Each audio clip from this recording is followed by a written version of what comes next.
In this video, I'll be explaining the entire timeline of the Mafia in chronological order, covering every major period from its earliest roots in feudal Sicily all the way through to the present day.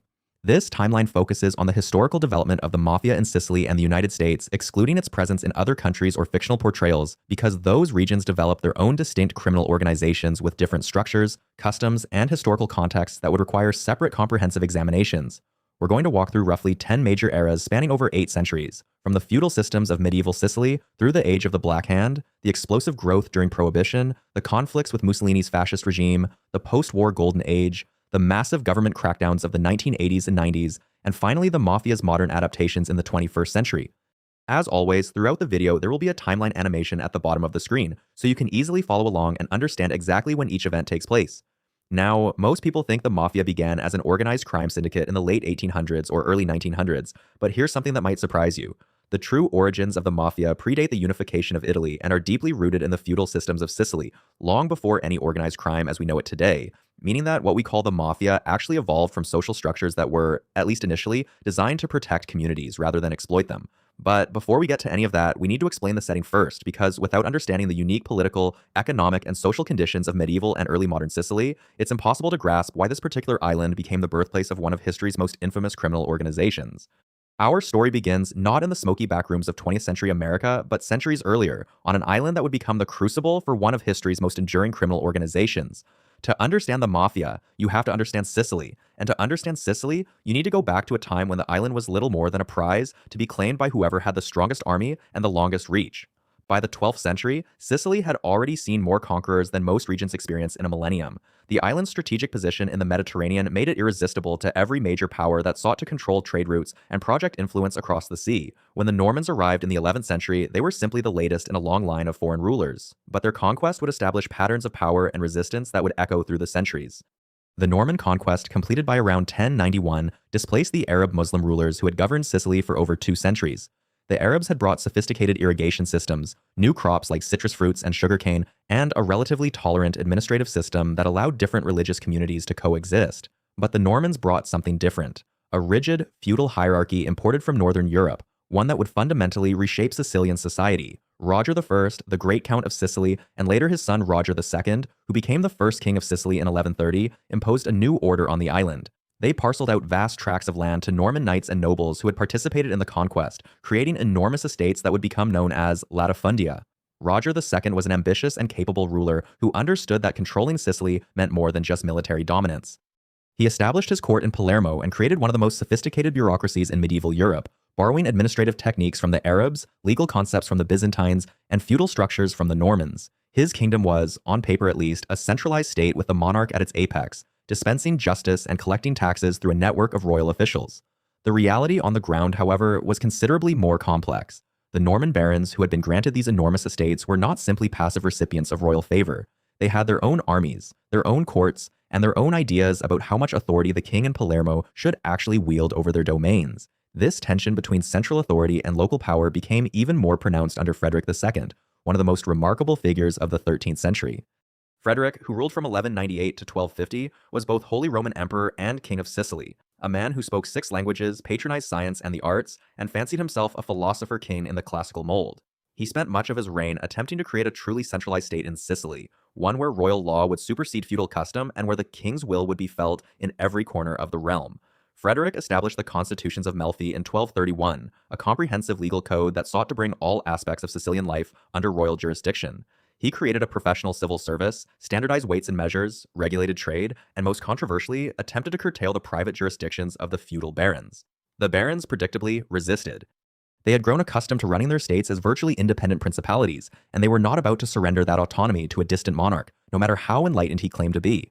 Frederick's attempts at centralization created a pattern that would repeat itself throughout Sicilian history. A strong ruler would attempt to impose order from above. The local power holders would resist, and the resulting conflict would leave the common people caught in the middle, subject to the whims of whoever happened to hold power in their particular corner of the island. The Hohenstaufen dynasty, of which Frederick was a part, represented Swabian rule over Sicily, and under their reign the consolidation of large landholdings accelerated dramatically. The latifundia grew larger and more dominant, swallowing up smaller farms and communal lands that had provided peasants with at least some measure of independence. These vast estates were devoted primarily to growing wheat for export, a monoculture that enriched the landlords but left the peasantry increasingly impoverished and dependent. The communal rights that had allowed ordinary Sicilians to graze animals on common land, gather firewood, or cultivate small plots were systematically eroded. The peasants, who had once enjoyed at least some autonomy under Arab rule, found themselves reduced to little more than serfs, bound to the land and subject to the absolute authority of their feudal overlords. When Frederick II died in 1250, his heirs proved unable to maintain his vision of centralized control. The papacy, which had long been suspicious of Frederick's power and ambitions, supported Charles of Anjou, a French prince, in his bid to conquer Sicily. Charles succeeded in 1266, defeating Frederick's illegitimate son Manfred at the Battle of Benevento and establishing Angevin rule over the island. But the Angevin dynasty would prove short-lived and deeply unpopular. Charles and his French administrators governed Sicily as a conquered territory, imposing heavy taxes to fund Charles's broader ambitions in the Mediterranean and showing little regard for local customs or sensibilities. The resentment that had been building among Sicilians, both nobles and commoners, finally exploded on Easter Monday in 1282, in an event that would become known as the Sicilian Vespers. The uprising began in Palermo, sparked by an incident in which a French soldier allegedly insulted a Sicilian woman. Within hours, the city erupted in violence, with Sicilians massacring thousands of French residents and officials. The rebellion spread rapidly across the island, and within weeks, Angevin rule had effectively collapsed. The Sicilian nobles, seeking protection from Angevin attempts to reconquer the island, offered the crown to Peter III of Aragon, who happened to be married to Manfred's daughter and thus had a claim to the Sicilian throne. The Sicilian Vespers marked a turning point in the island's history, but not in the way the rebels might have hoped. Instead of bringing stability, the transition to Aragonese rule ushered in a long period of instability and conflict. The Angevins did not simply accept the loss of Sicily. They retained control of the southern Italian mainland, the Kingdom of Naples, and for decades the two kingdoms were locked in a bitter struggle for supremacy. Sicily became a frontier zone, a place where competing claims to legitimacy were settled through warfare and intrigue rather than through any established legal process. The Aragonese kings, and later the Spanish monarchs who inherited Sicily when Aragon and Castile united, faced the same fundamental problem that had plagued their predecessors: how to govern an island where real power lay not with the crown, but with the local barons. The Spanish viceroys who ruled Sicily on behalf of distant monarchs in Barcelona and later Madrid found themselves constantly negotiating with, rather than commanding, the feudal lords who controlled the countryside. These viceroys were often capable administrators, but they lacked the military force and the local knowledge necessary to truly control the island. They could issue edicts from Palermo, but enforcing those edicts in the rural interior was another matter entirely. The feudal system that had been imposed by the Normans and consolidated under subsequent rulers created a society of stark contrasts and deep inequalities. At the top were the great barons, many of whom owned multiple estates and spent most of their time in Palermo or other cities, enjoying the cultural amenities of urban life while their lands generated wealth in their absence. These absentee landlords had little direct contact with the peasants who actually worked their estates and little interest in the day-to-day management of agricultural production. Below them were various ranks of lesser, nobles, knights, and gentry, each jealously guarding their own privileges and prerogatives. And at the bottom, comprising the vast majority of the population, were the peasants, who worked the land but owned almost nothing, who produced the wealth but saw little of it, and who had virtually no legal recourse against the abuses of their social superiors. The absence of a strong central authority created power vacuums throughout the Sicilian countryside, spaces where neither the crown nor the feudal lords exercised consistent control. The Spanish viceroys governing from Palermo simply did not have the administrative apparatus to extend royal authority into every village and valley. They relied on the feudal lords to maintain order in their territories, but the feudal lords themselves were often absent, and even when present, their interests did not necessarily align with maintaining public order or administering justice impartially. The lack of an effective state police force meant that rural areas were particularly vulnerable to lawlessness. There was no equivalent to the gendarmerie that would later develop in France or the constabulary systems emerging in England. Instead, justice, such as it was, depended entirely on who held power locally. The barons maintained private armies, bands of armed retainers whose loyalty was to their lord rather than to any abstract concept of law or public order. These private forces could number in the hundreds for the most powerful barons, and they operated with virtual impunity within their lord's territories. If a baron wanted to settle a dispute with a neighbor, he did not appeal to a royal court. He sent his armed men to seize what he wanted. If peasants on his estate proved troublesome, he did not petition a judge. He had his retainers enforce his will through violence or the threat of violence. This system of private justice and private armies created a culture where power flowed not from legal authority, but from the ability to project force and inspire fear. The barons acted as sovereigns within their own domains, dispensing justice, collecting taxes in the form of rents and fees, and maintaining order according to their own interests and whims. The Spanish viceroys occasionally attempted to rein in the most egregious abuses, but they lacked both the will and the means to fundamentally challenge the feudal order. They needed the cooperation of the barons to govern at all, and challenging the barons' authority too directly risked provoking the kind of rebellion that had ended Angevin rule. The Gabeloti, leaseholders who controlled vast estates on behalf of absentee landlords, quickly recognized that their wealth and position depended on their ability to maintain order and extract maximum productivity from the land. These middlemen occupied a unique position in Sicilian society, neither nobility nor peasantry, but wielding considerable local power. To protect their interests, they employed their own armed guards known as campieri, men who would patrol the estates, guard livestock, and ensure that crops made it from field to market without interference. The campieri were typically recruited from the local populace, often younger sons with no inheritance prospects, former soldiers, or men who had proven themselves capable with weapons and willing to use violence when necessary. These guards received better pay than agricultural laborers, along with a share of the estate's produce and a measure of respect that came from carrying arms and acting as enforcers of the Gabellotti's will. The relationship between Gabellotti and campieri created a parallel structure of authority that operated independently of official state power. The campieri became the visible face of control in rural Sicily, the men who decided which peasants could graze their animals on common land, who could gather firewood, who would be hired for seasonal work. They settled disputes, enforced contracts, and meted out punishment for theft or disobedience. In theory, they protected the estates from bandits and ensured productivity. In practice, the line between protection and predation grew increasingly blurred. The campieri understood that their position depended on being indispensable, which meant that a certain level of threat had to exist to justify their continued employment. Some actively collaborated with bandits, arranging for livestock to be stolen from one estate and sold to another, taking a cut from both sides. Others simply extracted their own unofficial taxes from the peasants they were supposed to protect. Peasants found themselves trapped in an impossible situation. The official tax collectors came periodically to demand payment to the crown or the local baron. The church demanded its tithes. The Gabellotti required their rents and their share of the harvest. And on top of all this, the campieri and local strongmen demanded what came to be known as pizzo, protection money. This payment was framed as insurance against theft, violence, or destruction of property, but the implicit threat was clear. Those who paid the pizzo found their crops unmolested, their animals safe, their families unbothered. Those who refused or couldn't pay faced a cascade of misfortunes. A field might catch fire. Livestock might disappear in the night. A son might be beaten on a dark road. The message was unmistakable, and it was delivered not by distant criminals but by men who lived in the same villages, attended the same churches, and knew every member of every family. This system of extortion became so normalized that it was simply accepted as part of the cost of survival. Peasants budgeted for pizzo the same way they budgeted for seed and tools. They understood that complaining to official authorities was not only useless but dangerous. The distant Spanish or Bourbon officials had no real power in the countryside, and even if they did, the campieri and their employers had deep roots in the community. Anyone who spoke to the authorities would be identified immediately, and retribution would be swift and certain. This reality gave birth to what would become one of the most defining characteristics of Sicilian culture and later of the Mafia itself, the Code of Omertà. Omertà, derived from the Sicilian word for humility or manliness depending on interpretation, represented far more than simple silence. It was an entire worldview built on the understanding that official justice was a fantasy, that the state was either absent or hostile, and that survival depended on managing relationships with local power brokers while revealing nothing to outsiders. A man who practiced Omertà did not testify in court, did not report crimes to authorities, and did not discuss community affairs with anyone outside his circle of trust. He settled his disputes privately, through negotiation or violence, but never through official channels. This wasn't viewed as criminal behavior, but as honorable conduct, the mark of a man who understood how the world really worked and who could be trusted to keep his mouth shut. The code applied to everyone, from the poorest peasant to the wealthiest Gabellotti, creating a unified front of silence that made it nearly impossible for external authorities to penetrate local power structures or prosecute crimes. The development of Omertà was accelerated by the very real fear that peasants felt toward the armed groups that controlled their daily lives. The state was distant and abstract, its representatives appearing only occasionally to collect taxes or conduct investigations that went nowhere.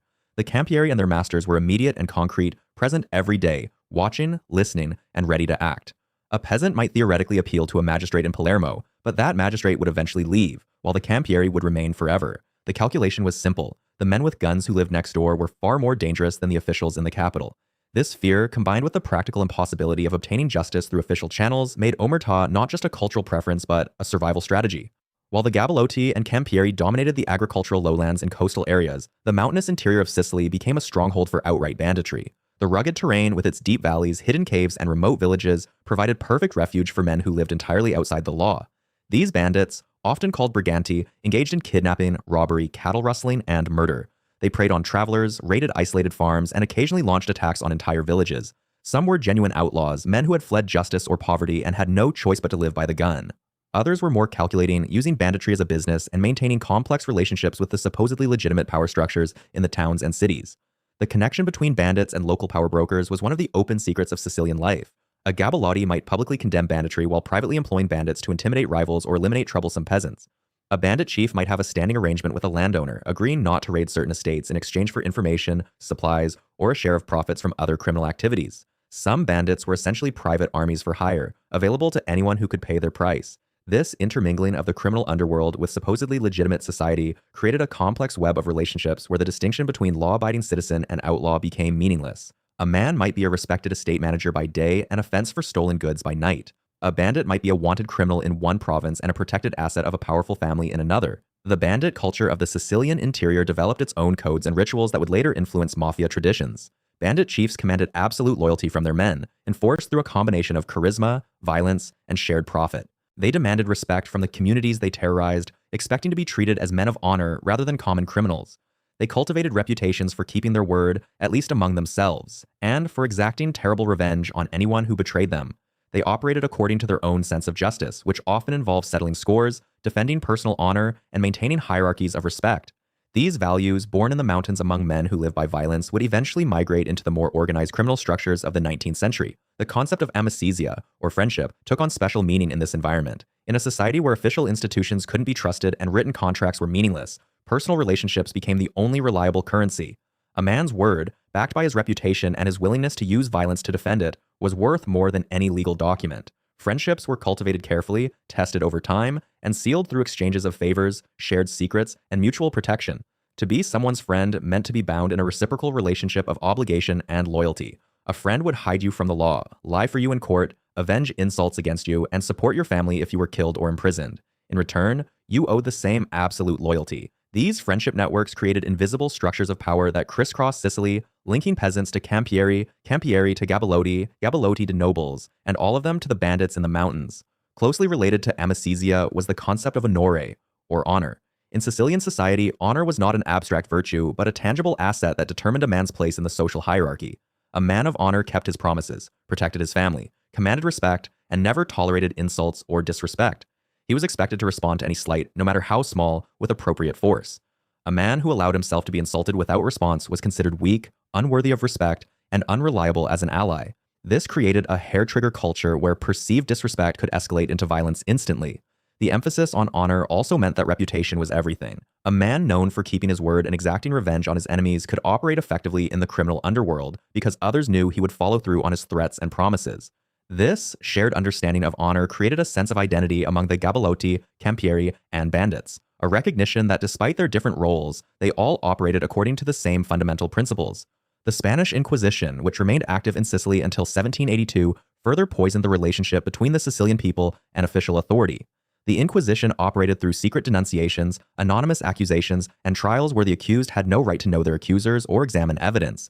Torture was routinely used to extract confessions. Property was confiscated. Families were destroyed based on whispers and rumors. The Inquisition targeted not just heretics but anyone who challenged church authority or social norms, creating an atmosphere of paranoia and fear. For Sicilians already suspicious of external authority, the Inquisition confirmed their worst beliefs about official justice. It demonstrated that courts and judges were not neutral arbiters but tools of oppression, that legal proceedings were theater designed to justify predetermined outcomes, and that the only real protection came from personal relationships and local power structures. The Inquisition's legacy extended far beyond its official abolition. It taught Sicilians that cooperation with authorities was dangerous, that secret accusations were weapons used by the powerful against the weak, and that the only safe course was to settle matters privately. These lessons reinforced the code of Omertà and strengthened the informal justice systems administered by gabalotti and campieri. When the Inquisition finally ended, the structures it had helped create remained firmly in place. By the end of the 18th century, these various elements had fused into a coherent system. The gabalotti and their campieri controlled the countryside through a combination of legitimate authority and criminal extortion. Bandit networks in the mountains maintained connections with supposedly respectable society. The Code of Omertà ensured silence and prevented external interference. The values of amicizia and honor created bonds of loyalty that transcended family and geography, and the profoundest trust of official authority meant that Sicilians looked to local strongmen rather than distant governments for protection and justice. These localized power structures were deeply entrenched, passed from generation to generation, refined through decades of practice. The word mafia did not yet exist, but the reality it would eventually describe was already fully formed, waiting only for the political upheavals of the 19th century to transform these scattered local arrangements into something larger, more organized, and far more dangerous. The old feudal order that had defined Sicily for centuries came crashing down in 1812, when the island's parliament, under pressure from British occupiers during the Napoleonic Wars, abolished feudalism entirely. This wasn't simply a symbolic gesture or gradual reform. It was a complete restructuring of Sicilian society. The barons who had ruled their estates like independent kingdoms suddenly found their hereditary rights dissolved. The peasants who had worked the land for generations discovered that abolition didn't mean they would own the soil they tilled. Instead, what emerged was something far more complex and, in many ways, more dangerous than what had come before. The abolition created a new class of middlemen, entrepreneurs who understood how to navigate the chaotic transition between the old world and the new. These were men without noble blood, but with ambition, cunning, and often a willingness to use force to secure their position. They became land managers, estate administrators, and brokers of power in a society where the traditional hierarchies had collapsed, but nothing stable had risen to replace them. The former feudal lords, many of whom now lived in Palermo or Naples or even further abroad, needed someone to manage their vast holdings. They needed someone who could extract rents from reluctant peasants, protect property from bandits, and navigate the murky legal waters of the new order. These middlemen, who would soon become known as gabalotti, were perfectly positioned to fill that role. The brief window of reform slammed shut in 1815 when the Congress of Vienna restored the Bourbon monarchy to the throne of the Kingdom of the Two Sicilies. The Bourbon Restoration brought back a centralized government based in Naples, one that viewed Sicily not as a partner but as a subordinate territory to be exploited. The Bourbon administration was notoriously corrupt, with officials more interested in enriching themselves than in establishing justice or order. Tax collectors extorted the population. Judges sold verdicts to the highest bidder. Police forces, when they existed at all in rural areas, were often indistinguishable from the criminals they were supposed to suppress. For ordinary Sicilians, the restoration meant a return to oppression, but now without even the paternalistic protection that some feudal lords had provided. The new system combined the worst of both worlds: distant, uncaring authority from Naples and local chaos on the ground. Into this vacuum stepped the gabalotti, the leaseholders who would become central figures in the emerging mafia structure. A gabalotto would lease a large estate from an absentee landlord, paying a fixed rent and then extracting whatever profit he could from the land and the peasants who worked it. On paper, this was simply a business arrangement. In practice, it required violence, intimidation, and a private system of enforcement. A gabalotto needed armed men to protect the estate from bandits and rival claimants. He needed enforcers to collect rents from peasants who could barely feed their families. He needed the ability to resolve disputes without recourse to the corrupt and distant official courts. The most successful gabalotti built networks of dependents and allies, creating their own miniature kingdoms within the shell of the old feudal estates. They offered protection, employment, and a kind of rough justice to those who submitted to their authority. To those who resisted, they offered violence. The Sicilian countryside in the early 19th century was plagued by bands of brigands and outlaws who operated with near impunity. These weren't romantic Robin Hood figures. They were often brutal criminals who kidnapped for ransom, stole livestock, and murdered anyone who stood in their way. But they were also, in some cases, men who had been pushed outside the law by the impossible conditions of Sicilian life. A peasant who couldn't pay his debts might flee to the mountains and join a brigand band. A man who killed another in a dispute over land or honor might have no choice but to become an outlaw. The weak central authority meant that these bands could operate for years without facing serious opposition. Some brigands even developed relationships with local power brokers, providing muscle in exchange for protection and information. The line between outlaw and enforcer, between criminal and authority, was never clear. The Sicilian people's frustration with Bourbon rule exploded in the 1820 Sicilian Revolution, part of a broader wave of liberal uprisings across Europe. In July of 1820, revolutionaries in Palermo rose up demanding a constitution, autonomy from Naples, and the restoration of the Sicilian parliament that had been dissolved after the Bourbon Restoration. The revolution briefly succeeded in establishing a provisional government, but it was crushed within months by Bourbon troops backed by Austrian military power. The revolution failed, but it revealed something crucial about Sicilian political culture: a deep desire for self-governance and autonomy, a rejection of outside authority, and a willingness to organize secretly and strike when the moment seemed right. These would become defining characteristics of the mafia itself. The revolution also highlighted the role of secret societies in Sicilian political life. The Carbonari, a secret revolutionary organization that had spread throughout Italy, had cells in Sicily's major cities and even in some rural areas. The Carbonari organized in small clandestine groups bound by oaths of secrecy and mutual aid. Members used coded language and rituals to identify one another. They provided financial support to members in need and protection from government persecution. While the Carbonari were primarily a political organization aimed at liberal reform and Italian unification, their organizational model would prove influential. The idea that men could band together in secret, bound by oaths stronger than the law, offering mutual protection and advancement, this was a template that would be adapted for other purposes. The mafia would eventually adopt similar structures. The emphasis on secrecy, the initiation rituals, the bonds of loyalty that superseded all other obligations. The 1848 Sicilian Revolution, part of the wave of revolutions that swept across Europe that year, further destabilized the island and created new opportunities for local strongmen to consolidate power. In January 1848, revolutionaries in Palermo rose up against Bourbon rule, and this time they succeeded in establishing an independent Sicilian government that lasted for 16 months. The revolution drew support from across Sicilian society, from liberal intellectuals to peasants to urban workers, but it also empowered local power brokers who used the chaos to settle scores, seize property, and eliminate rivals. When the Bourbon forces finally crushed the revolution in May 1849, they found that the island's power structure had fundamentally changed. The old certainties were gone. In many rural areas, the real authority wasn't the distant king in Naples or even the local baron, but the man who controlled the armed men on the ground, the man who could protect you or destroy you depending on whether you were friend or enemy. It was during this period of upheaval, in the middle decades of the 19th century, that the term mafia began to appear in official documents and popular discourse. The exact etymology of the word remains debated. Some scholars trace it to Arabic roots, perhaps from mahias, meaning aggressive boasting, or ma'afir, the name of an Arab tribe that settled in Sicily. Others suggest it derives from Sicilian dialect words meaning beauty, boldness, or pride. What's clear is that by the 1860s, mafia was being used to describe a certain type of person and a certain way of operating. A mafioso wasn't simply a criminal, he was a man of respect, a man who commanded authority through a combination of violence, cunning, and the ability to provide services that the official state could not or would not provide. The mafia wasn't yet a unified organization. It was more a method, a set of behaviors and relationships that had emerged from Sicily's particular historical circumstances. Everything changed in 1860 when Giuseppe Garibaldi landed in Sicily with his famous expedition of the Thousand. Garibaldi, the charismatic Italian nationalist, aimed to overthrow Bourbon rule and bring Sicily into a unified Italian state. His small force of volunteers, the Red Shirts, landed at Marsala in May 1860 and began a rapid campaign across the island. The Bourbon forces, demoralized and poorly led, collapsed with surprising speed.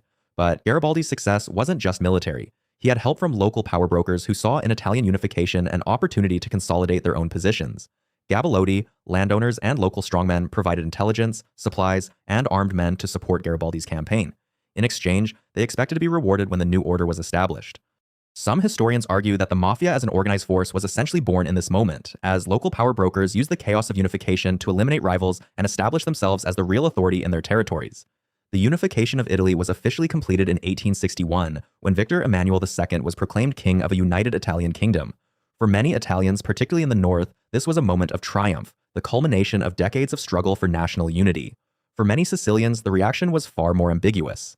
The new Italian state was dominated by northern Italians who viewed Sicily as backward, primitive, and in need of civilizing. The Sicilian dialect was dismissed as crude peasant speech. Sicilian customs were seen as embarrassing relics.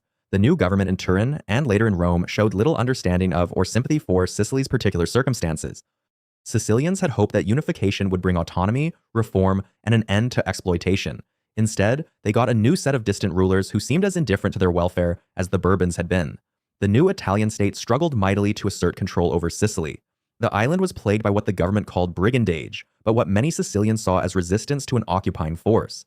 Armed bands roamed the countryside, attacking tax collectors, ambushing soldiers, and kidnapping wealthy landowners for ransom.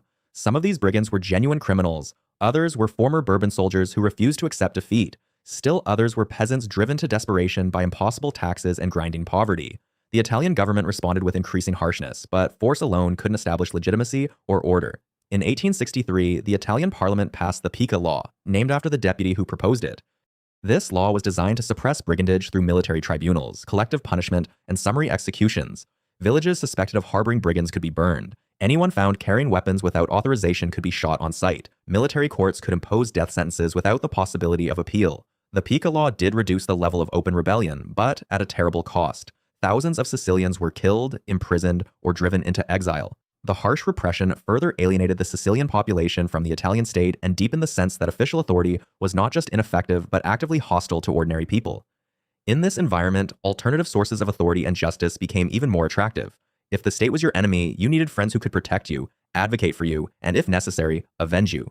As the century progressed, these mafia groups began to consolidate their power in rural areas across Sicily, establishing a system of protection that would become their defining characteristic. They offered what they called pizzo, a protection payment, to landowners and merchants. The term itself was innocuous, literally meaning beak or bite, but it represented something far more significant. A landowner who paid the pizzo could expect his crops to remain unmolested, his livestock unharmed, his workers unmolested by bandits. Those who refused often found their lemon groves vandalized, their olive trees set ablaze, or their animals slaughtered in the night. This was not simple extortion in the traditional sense. The mafia actually did provide protection, not just from themselves but from other criminals and rival groups. They became intermediaries between the vulnerable and the violent, extracting payment for a service that the weak Italian state could not reliably provide. Beyond simple protection, these groups took on roles that in other societies would have been reserved for government institutions. They mediated disputes between neighbors, between business partners, between families locked in bitter feuds over land or honor. When two farmers disagreed over water rights or property boundaries, they might turn to the local mafia boss rather than the distant and inefficient courts in Palermo. The boss would hear both sides, render a decision, and that decision would be final. They enforced contracts in a society where written agreements meant little without the power to back them up. If a merchant failed to pay his debts, if a worker stole from his employer, if anyone violated the unwritten codes that governed rural Sicilian life, the mafia would punish the transgression. These punishments range from public humiliation to beatings to, in extreme cases, murder. The state's law existed on paper, but in the countryside it was mafia justice that people feared and respected. The internal structure of these early mafia groups centered on what they called fratellanza, or brotherhood. This was not merely a romantic notion, but a practical organizing principle that emphasized absolute loyalty and mutual support among members. When a man was initiated into a mafia family, he underwent a ceremony that bound him to his brothers through sacred oaths.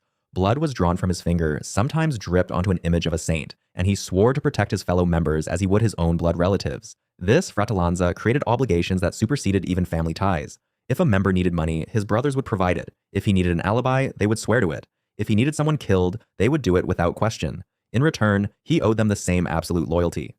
This system created networks of mutual obligation that were nearly impossible for outsiders to penetrate or understand. The bonds were reinforced through ritual, through shared criminal enterprises, and through the constant threat that betrayal would mean death not just for the traitor, but potentially for his entire family.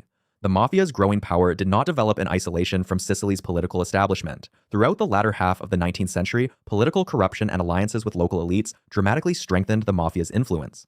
Landowners found it convenient to employ mafia members as estate managers or campieri, giving them official positions that provided cover for their criminal activities. Politicians discovered that mafia bosses could deliver votes in their districts, ensuring electoral victory in exchange for favorable treatment. Police chiefs learned that cooperation with the mafia made their jobs easier, as the mafia would handle certain crimes themselves and provide information about non-affiliated criminals. This web of corruption meant that the mafia was not fighting against the establishment, but rather becoming intertwined with it. A mafia boss might have the mayor in his pocket, the police inspector on his payroll, and the local member of parliament dependent on his support. This made any attempt to combat the mafia not just difficult, but politically dangerous. The Italian government did eventually attempt to understand and document this shadowy organization. The first official investigation into the mafia came with the San Giorgi Report, compiled between 1898 and 1900 by Police Chief Ermanno San Giorgi of Palermo. This remarkable document represented the first systematic attempt by the Italian state to detail the mafia's structure and activities in Palermo and the surrounding areas. San Giorgi spent years gathering intelligence, interviewing witnesses, and piecing together the organizational charts of various mafia families. His report identified specific bosses, described initiation rituals, documented protection rackets, and traced connections between criminals and politicians. He named names, including prominent citizens who had never been publicly associated with organized crime. The report detailed how the mafia controlled entire neighborhoods, how they settled disputes through violence, and how they had essentially created a parallel government in parts of Sicily.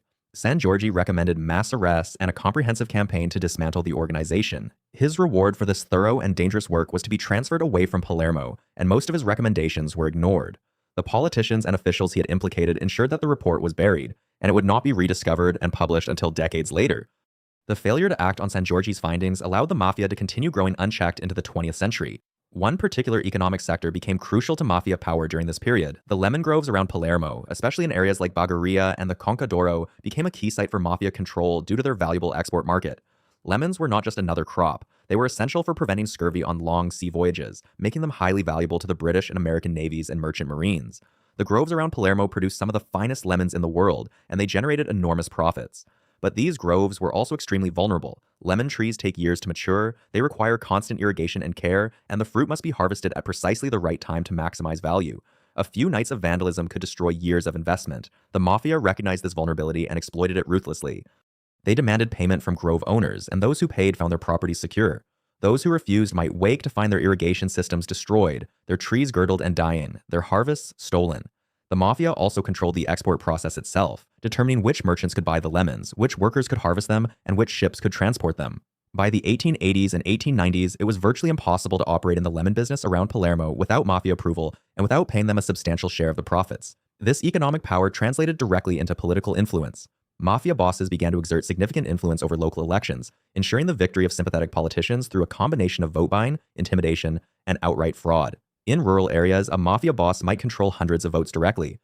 The peasants and workers under his influence understood that they were expected to vote as directed, and few dared to defy him. The mafia would escort voters to the polls, sometimes providing them with pre-marked ballots to ensure compliance. They would threaten or assault supporters of opposing candidates. They would stuff ballot boxes or bribe election officials to alter the counts.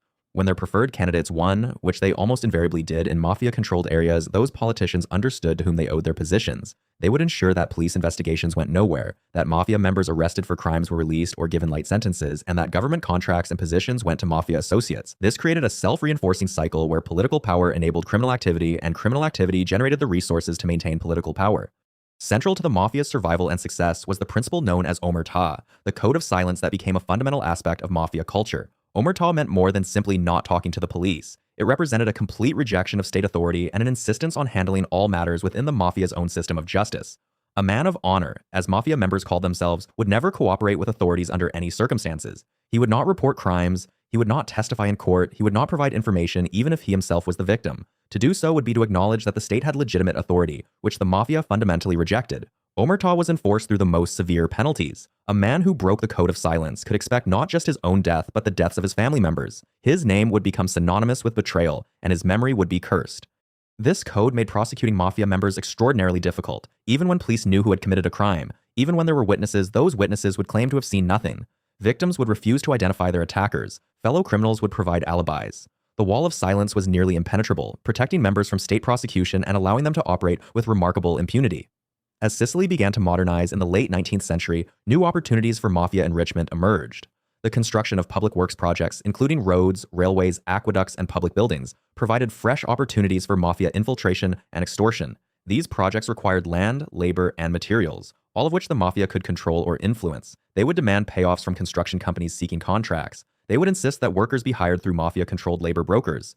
They would control the supply of sand, gravel, and other materials, selling them at inflated prices. Any company that attempted to operate without mafia approval would face strikes, sabotage, and violence. Equipment would be destroyed, materials would be stolen, workers would be intimidated. The costs of resistance far exceeded the costs of cooperation, so most companies simply factored mafia payments into their budgets. This infiltration of public works had the added benefit of providing legitimate employment for mafia members, giving them legal sources of income that helped obscure their criminal activities. The final decades of the 19th century also saw the beginning of a phenomenon that would have profound implications for the mafia's future. The emigration of Sicilians to America began in earnest during this period, driven by poverty, overpopulation, and the lack of economic opportunity on the island.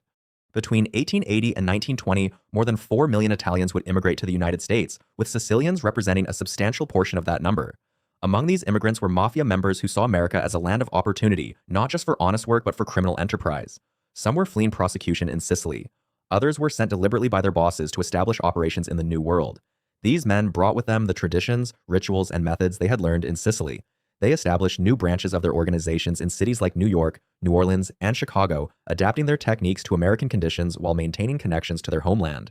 This transatlantic expansion would eventually transform the mafia from a regional Sicilian phenomenon into a global criminal enterprise. By the end of the 19th century, the transformation was complete. The mafia had evolved from informal networks of rural strongmen into a sophisticated criminal organization firmly entrenched as a parallel power structure in many parts of Sicily. They controlled local economies, influenced elections, corrupted officials, and administered their own system of justice. The Italian state existed in theory, but in practice, large areas of Sicily were governed by mafia rules and mafia authority. This was not a temporary condition or a problem that would resolve itself. The mafia had become woven into the social, economic, and political fabric of Sicilian society, and extracting it would prove to be one of the most difficult challenges the Italian state would ever face. As the 19th century draws to a close, the story of the mafia crosses the Atlantic Ocean. Beginning in the 1880s and accelerating dramatically through the 1890s and into the early 1900s, a massive wave of emigration transforms both Italy and the United States. Southern Italians, particularly Sicilians, flee their homeland in staggering numbers. Economic desperation drives this exodus. The unification of Italy has failed to deliver prosperity to the impoverished South. Agricultural crises, including devastating phylloxera epidemics that destroy vineyards, compound the misery. Feudal land systems persist, keeping peasants trapped in cycles of debt and servitude. Natural disasters, earthquakes, and volcanic eruptions add to the suffering. Between 1880 and 1920, more than 4 million Italians immigrate to the United States, with the majority coming from Sicily, Calabria, Campania, and other southern regions. They seek opportunity, stability, and escape from grinding poverty. Most are honest laborers, farmers, and craftsmen hoping to build new lives. But among these millions of hopeful immigrants, some carry darker baggage across the ocean. Sicilian immigrants do not arrive as blank slates. They bring their entire cultural framework with them, including the codes of honor, the deep mistrust of government authority, and the tradition of settling disputes outside official channels. For some, particularly those from Western Sicily, this cultural inheritance includes direct connections to the mafia families they left behind. These men understand the power of Omertà, the value of respect earned through fear, and the mechanics of protection rackets. They recognize opportunity in the chaotic, rapidly growing Italian neighborhoods of American cities. The transplanted Sicilians find themselves in urban environments utterly unlike their rural villages, yet the social dynamics they understand so well prove remarkably adaptable. In New York, Chicago, New Orleans, Philadelphia, and other cities with significant Italian populations, the seeds of organized crime find fertile ground. The phenomenon that comes to define Italian criminality in America during this period is the Black Hand, known in Italian as la mano nera. The term itself becomes synonymous with terror in Italian immigrant communities. The Black Hand is not, despite popular perception at the time, a single organized criminal society. It is not a unified conspiracy with a central leadership structure. Instead, the Black Hand represents a method, a technique of extortion that various criminals and small gangs employ independently. The practice is simple and brutally effective. A victim, typically a successful Italian merchant, businessman, or even a modestly prosperous laborer, receives a letter. This letter demands a sum of money, sometimes substantial, sometimes modest enough to seem almost reasonable. The letter is adorned with crude but unmistakable symbols, a black handprint often accompanied by drawings of daggers, skulls, smoking guns, or nooses. The message is clear even to the illiterate: pay or face consequences. The threats are explicit and horrifying. Failure to comply will result in kidnapping of children, bombing of businesses, arson of homes, or outright murder. The letters often specify a time and place for the money to be delivered, typically a secluded location where the victim must come alone. The decentralized nature of Black Hand operations makes them particularly difficult to combat. There is no single organization to infiltrate, no hierarchy to dismantle. Any criminal with basic literacy and a willingness to commit violence can send a Black Hand letter. Some operations are sophisticated, backed by genuine criminal networks capable of following through on threats. Others are opportunistic bluffs by desperate individuals hoping for easy money. The victims cannot know which category their tormentor falls into, and few are willing to risk their families to find out. The extortion racket spreads like wildfire through Italian neighborhoods. Grocers, barbers, saloon owners, fruit vendors, and anyone who appears to have accumulated even modest wealth become targets. The psychological terror is as effective as actual violence. Even when threats are not carried out, the fear permeates communities. Those who pay once often receive subsequent demands, trapped in an endless cycle of tribute. The Italian immigrant community's response to Black Hand terror reveals the deep cultural divide between these new Americans and the society they have entered. Victims overwhelmingly refuse to cooperate with police. This silence stems from multiple sources. In Sicily, going to authorities was considered shameful, a violation of the code that demanded personal resolution of conflicts. The police in Italy, particularly in the South, were seen as tools of oppression, corrupt, and untrustworthy. These attitudes do not disappear upon arrival in America. Additionally, language barriers make communication with American police difficult. Many immigrants speak only Sicilian dialects, not even standard Italian. They fear deportation, worry about exposing their own minor legal infractions, and doubt that American authorities will take crimes against Italians seriously. This wall of silence allows Black Hand criminals to operate with near impunity. Even when victims are murdered, witnesses refuse to testify. The criminals understand this dynamic perfectly and exploit it ruthlessly. From this chaotic landscape of independent extortionists and small gangs, more structured criminal organizations begin to emerge. Early Italian-American gangs form along lines of regional loyalty, often comprising men from the same Sicilian towns or provinces. These groups provide mutual protection, coordinate criminal activities, and begin to establish territorial control over specific neighborhoods. They move beyond simple extortion into other enterprises: gambling operations, labor racketeering, counterfeiting, and theft. The transition from opportunistic Black Hand letters to organized crime families is gradual but inevitable. The most successful criminals are those who can provide genuine protection, who can enforce discipline among their members, and who understand that sustainable criminal enterprise requires organization and rules. The most significant of these early organizers is Giuseppe Morello, a Sicilian immigrant who arrives in New York in 1892. Morello is not simply a criminal opportunist. He comes from Corleone, a town already notorious as a mafia stronghold in Sicily. Before fleeing to America, Morello is suspected of multiple murders in Sicily, including the killing of a local mafia boss. He arrives in New York with established mafia credentials and a sophisticated understanding of criminal organization. Morello settles in Italian Harlem, in the neighborhood around East 107th Street, which becomes known as the Italian Colony. He initially operates a saloon and later a wholesale wine business, both serving as fronts for criminal activities. Morello recognizes that the fragmented Black Hand operations represent wasted potential. He begins consolidating power, bringing various criminals under his authority, establishing a hierarchical structure modeled on Sicilian mafia families.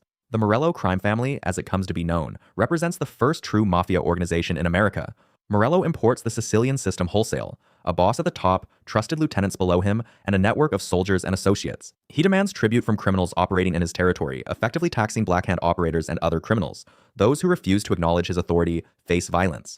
Morello's organization engages in counterfeiting on a massive scale, producing high-quality fake bills that circulate throughout the eastern United States. The family runs protection rackets, controls gambling operations, and murders rivals with calculated efficiency. Morello surrounds himself with men from his hometown and other trusted Sicilians, creating a tight-knit organization bound by blood ties and oaths of loyalty. Central to Morello's power is his chief enforcer, Ignazio Saietta, known universally by his terrifying nickname, Lupo the Wolf. Saietta earns this moniker through sheer brutality. He is a killer of exceptional ruthlessness, a man who inspires fear even among hardened criminals. Lupo arrives in New York in 1899, already wanted for murder in Italy. He quickly becomes Morello's most trusted lieutenant and brother-in-law through marriage.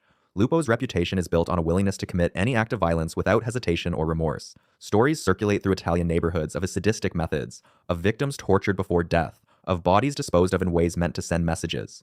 Whether all these stories are true matters less than the fact that people believe them. Lupo the Wolf becomes a boogeyman figure, his name whispered in fear. When the Morello family needs to enforce discipline, collect debts, or eliminate rivals, Lupo handles the task personally. His presence in the organization provides Morello with the muscle necessary to dominate New York's Italian underworld. The Italian immigrant community finds itself trapped between criminals and an American society that views all Italians with increasing suspicion. Newspapers sensationalize Black Hand crimes, often failing to distinguish between the criminal minority and the law-abiding majority. Italians face discrimination in employment, housing, and social acceptance. The Black Hand phenomenon reinforces negative stereotypes, painting all Italian immigrants as potential criminals or, at minimum, as people who tolerate criminality within their communities. This prejudice creates a vicious cycle. The more Italians are marginalized and excluded from mainstream American society, the more they retreat into insular ethnic neighborhoods where criminals can operate freely. The lack of economic opportunity makes criminal enterprise more attractive to young Italian men who see few paths to prosperity. Against this backdrop of fear and prejudice, one man emerges as the Italian community's greatest hope for justice. Joseph Petrosino is born in Padula, in southern Italy, and immigrates to New York as a child in 1873. He grows up in the Italian neighborhoods, speaks the language and dialects, understands the culture intimately. Petrosino joins the New York Police Department in 1883, becoming one of the first Italian-American officers. He is short, barely meeting the height requirements, but possesses extraordinary courage and determination. Petrosino dedicates his career to fighting Italian organized crime. He understands that effective policing of these communities requires someone who can speak the language, recognize the cultural codes, and earn the trust of honest immigrants. Petrosino works tirelessly to distinguish between the criminal element and the law-abiding majority, fighting both the criminals themselves and the prejudice of his fellow officers. The year 1909 marked a pivotal moment in the fight against organized crime. That year, Lieutenant Joseph Petrosino, a pioneering Italian-American police officer within the New York City Police Department and a fierce opponent of the Black Hand, embarked on a daring mission. Recognizing that the roots of American organized crime often stretched back to Sicily, Petrosino traveled to the island with the audacious goal of gathering intelligence directly from the source. He aimed to identify key mafia leaders operating in Sicily and, crucially, uncover their intricate connections to the burgeoning criminal networks in the United States. His hope was to disrupt the flow of criminals and criminal methods across the Atlantic, effectively severing the head of the Hydra before it could fully establish itself in American soil. Petrosino's journey was fraught with danger, a testament to the pervasive reach of the mafia even in its homeland. He understood that to truly dismantle the Black Hand and other emerging criminal enterprises, one had to understand their origins and their operational methodologies, which were deeply entrenched in Sicilian culture and tradition. His efforts, though ultimately cut short, provided invaluable insights into the structure and personnel of the Sicilian Mafia and its transatlantic ambitions. Just a year later, in 1910, a significant blow was dealt to one of the most prominent early crime figures. Giuseppe Morello, often considered the boss of bosses of the early New York Mafia, was arrested and subsequently convicted on charges of counterfeiting. This was not a minor offense. The production and distribution of fake currency undermined the very fabric of the financial system and was a serious federal crime. Morello's conviction temporarily weakened his powerful organization, which had been a dominant force in the nascent American underworld. His absence created a power vacuum and a period of instability, forcing his lieutenants and associates to reevaluate their strategies and allegiances. While not a permanent solution to the problem of organized crime, Morello's incarceration served as a stark reminder that even the most powerful figures were not beyond the reach of the law, at least for a time.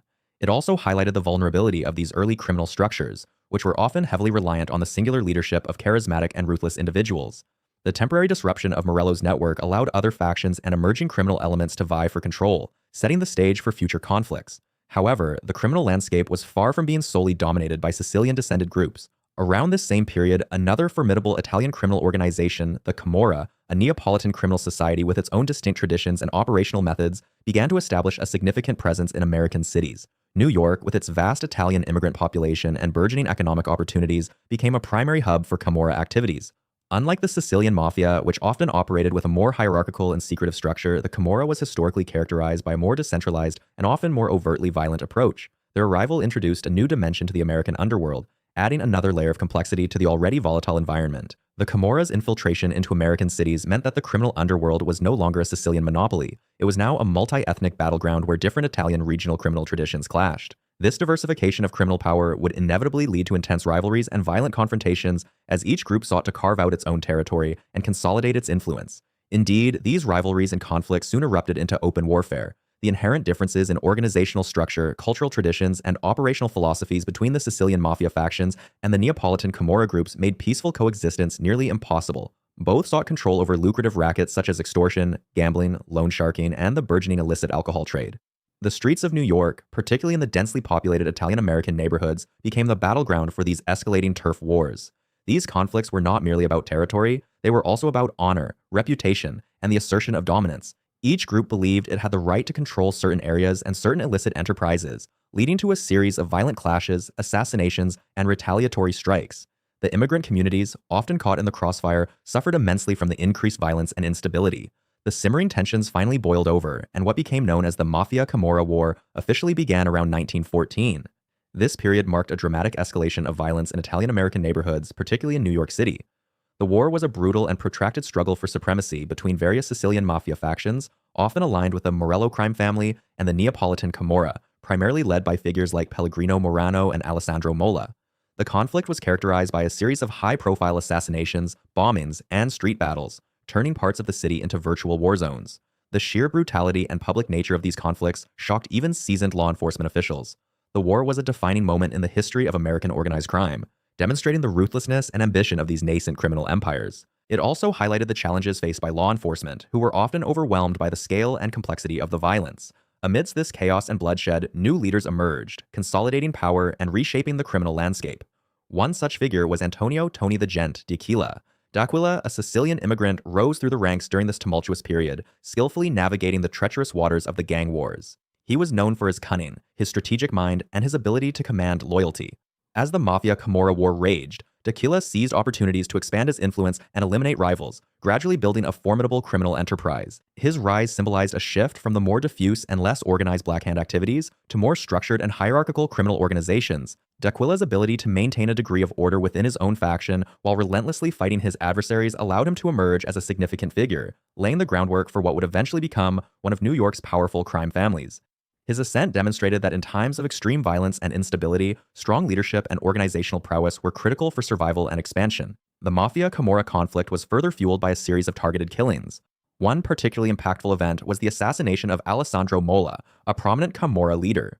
Mola's death was a significant blow to the Neapolitan faction and served as a major catalyst for further retaliatory violence.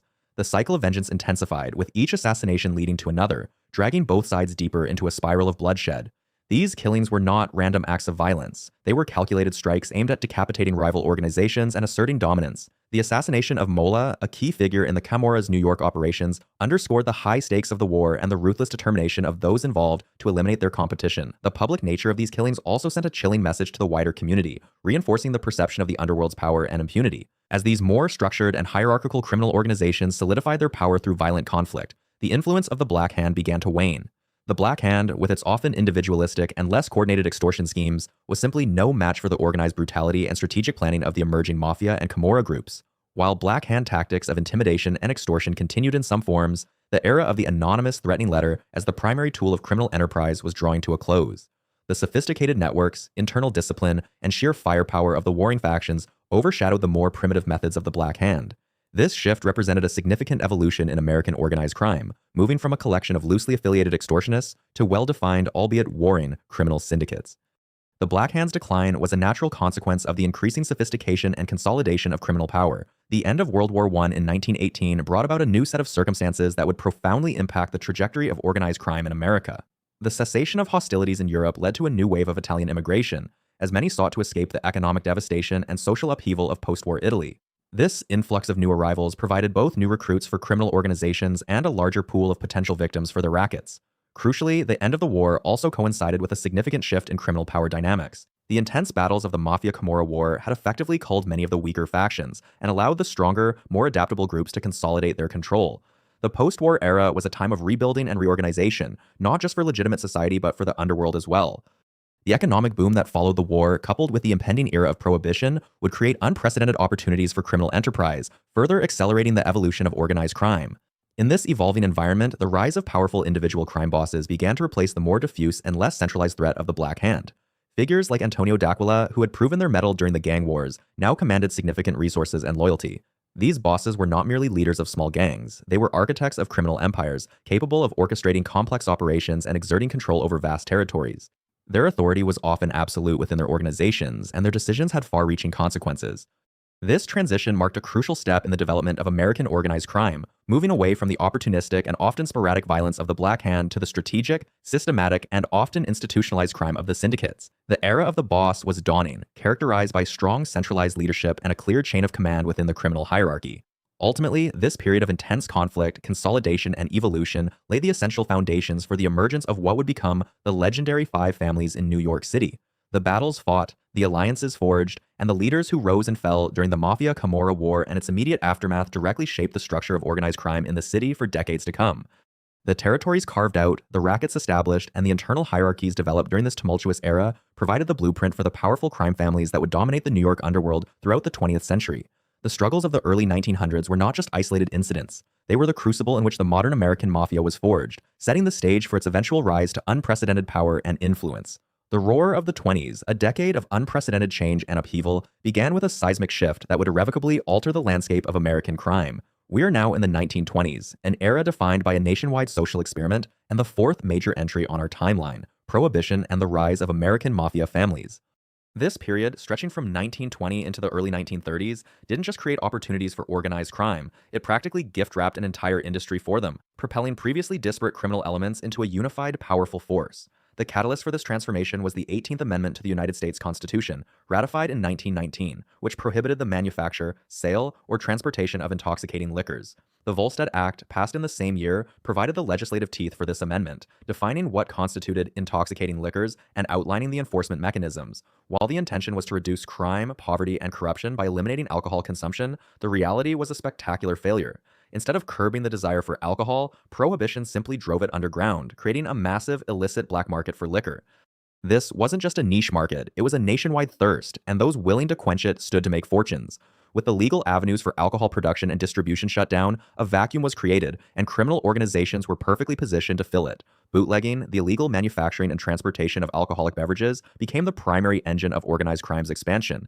Suddenly, the skills of intimidation, territorial control, and clandestine operations, long honed in smaller rackets, were applied to an enterprise of national scale. But the illicit alcohol trade wasn't the only beneficiary. The enormous profits generated by bootlegging fueled the expansion into other lucrative criminal enterprises. Gambling, always a popular pastime, saw a significant boost as criminal syndicates had more capital to invest in setting up illegal casinos, betting rings, and speakeasies that often featured both liquor and games of chance. Prostitution, another perennial illicit industry, also thrived under the protective umbrella of these burgeoning criminal empires, offering additional revenue streams and a means of control over local communities. The sheer volume of cash flowing into these organizations allowed them to bribe law enforcement, corrupt politicians, and establish sophisticated networks that operated with impunity.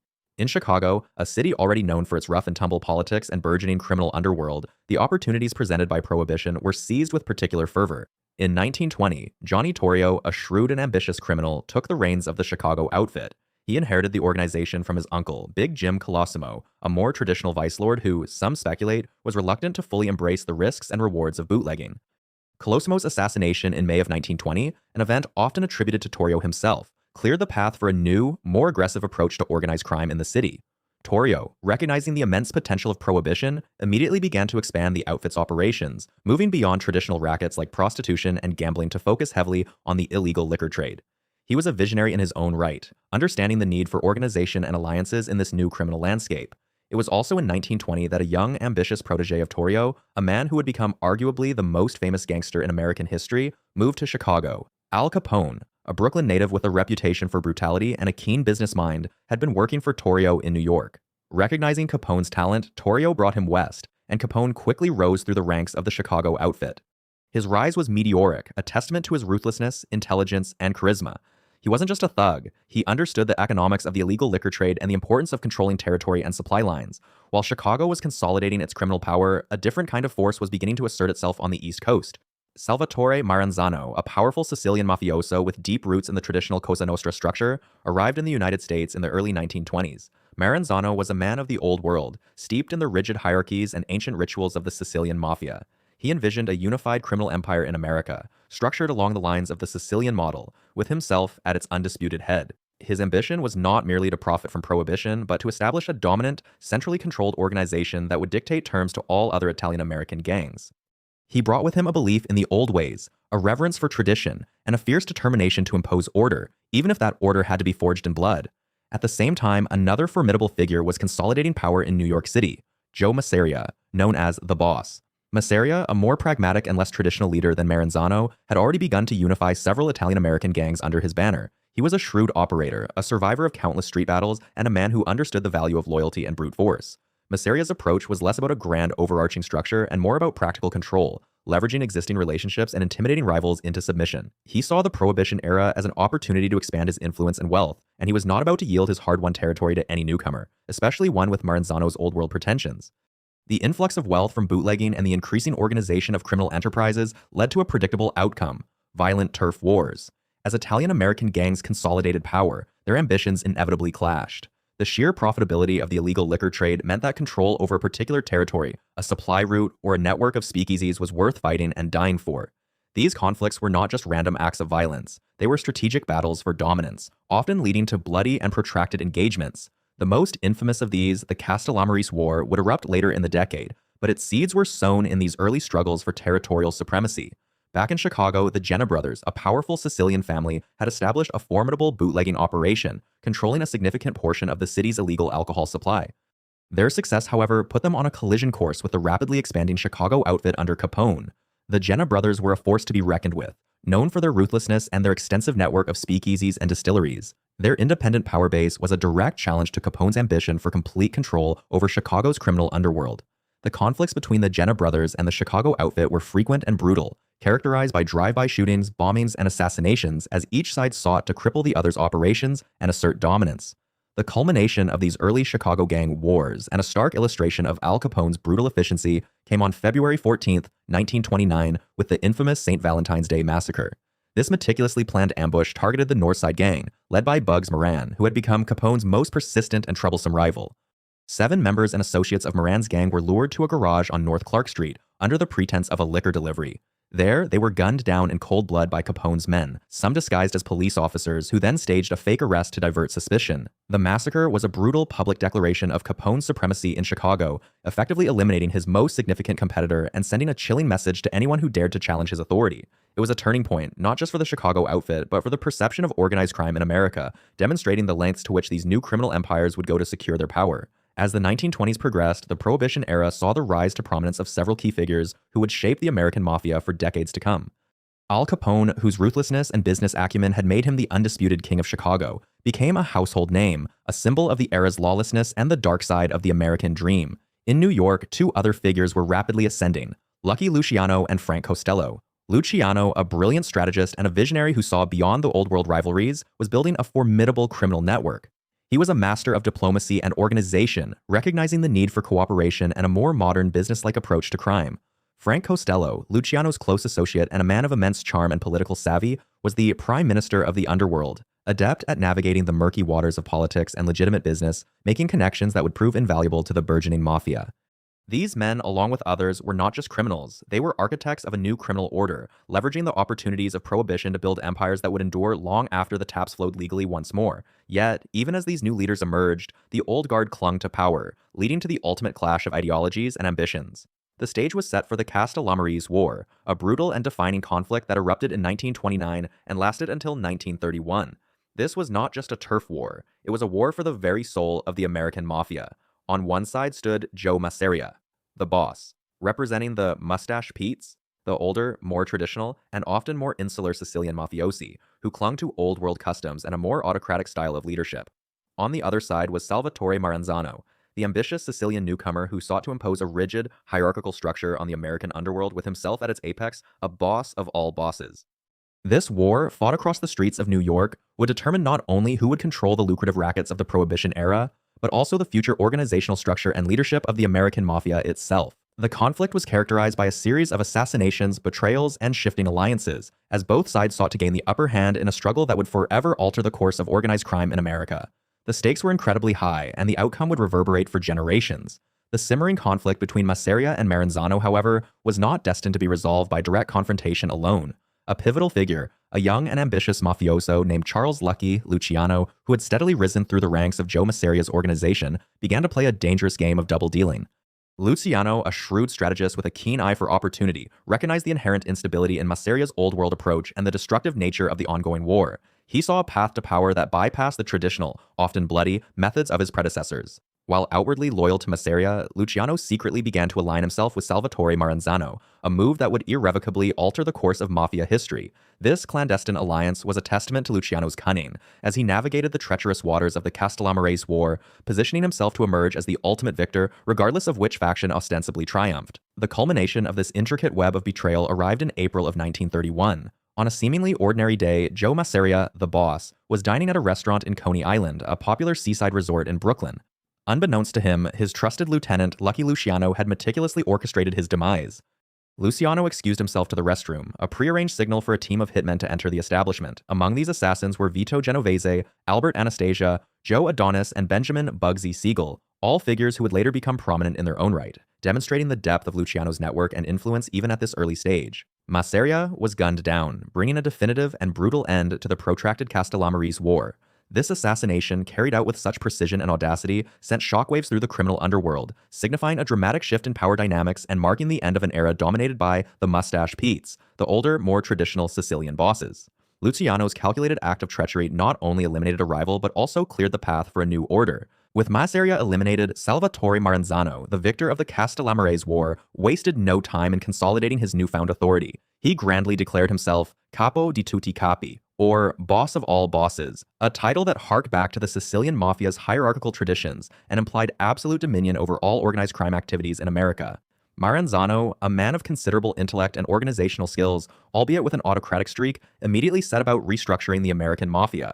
His vision was to impose a strict, centralized command structure mirroring the Roman Empire, which he admired. He envisioned a system where all criminal factions, regardless of their ethnic origin or geographic location, would ultimately answer to him. This ambition, however, was met with a mixture of apprehension and resentment by many, particularly the younger, more Americanized mafiosi who chafed under the old-world iron fist. Maranzano's restructuring efforts were not merely symbolic. He meticulously established 5 distinct New York crime families, each with its own designated territory and sphere of influence. These families, which would later become known as the Bonanno, Colombo, Gambino, Genovese, and Lucchese families, were designed to bring order to the chaotic landscape of New York's underworld. He appointed loyal lieutenants to head these families, creating a clear chain of command that extended directly up to him as the boss of all bosses.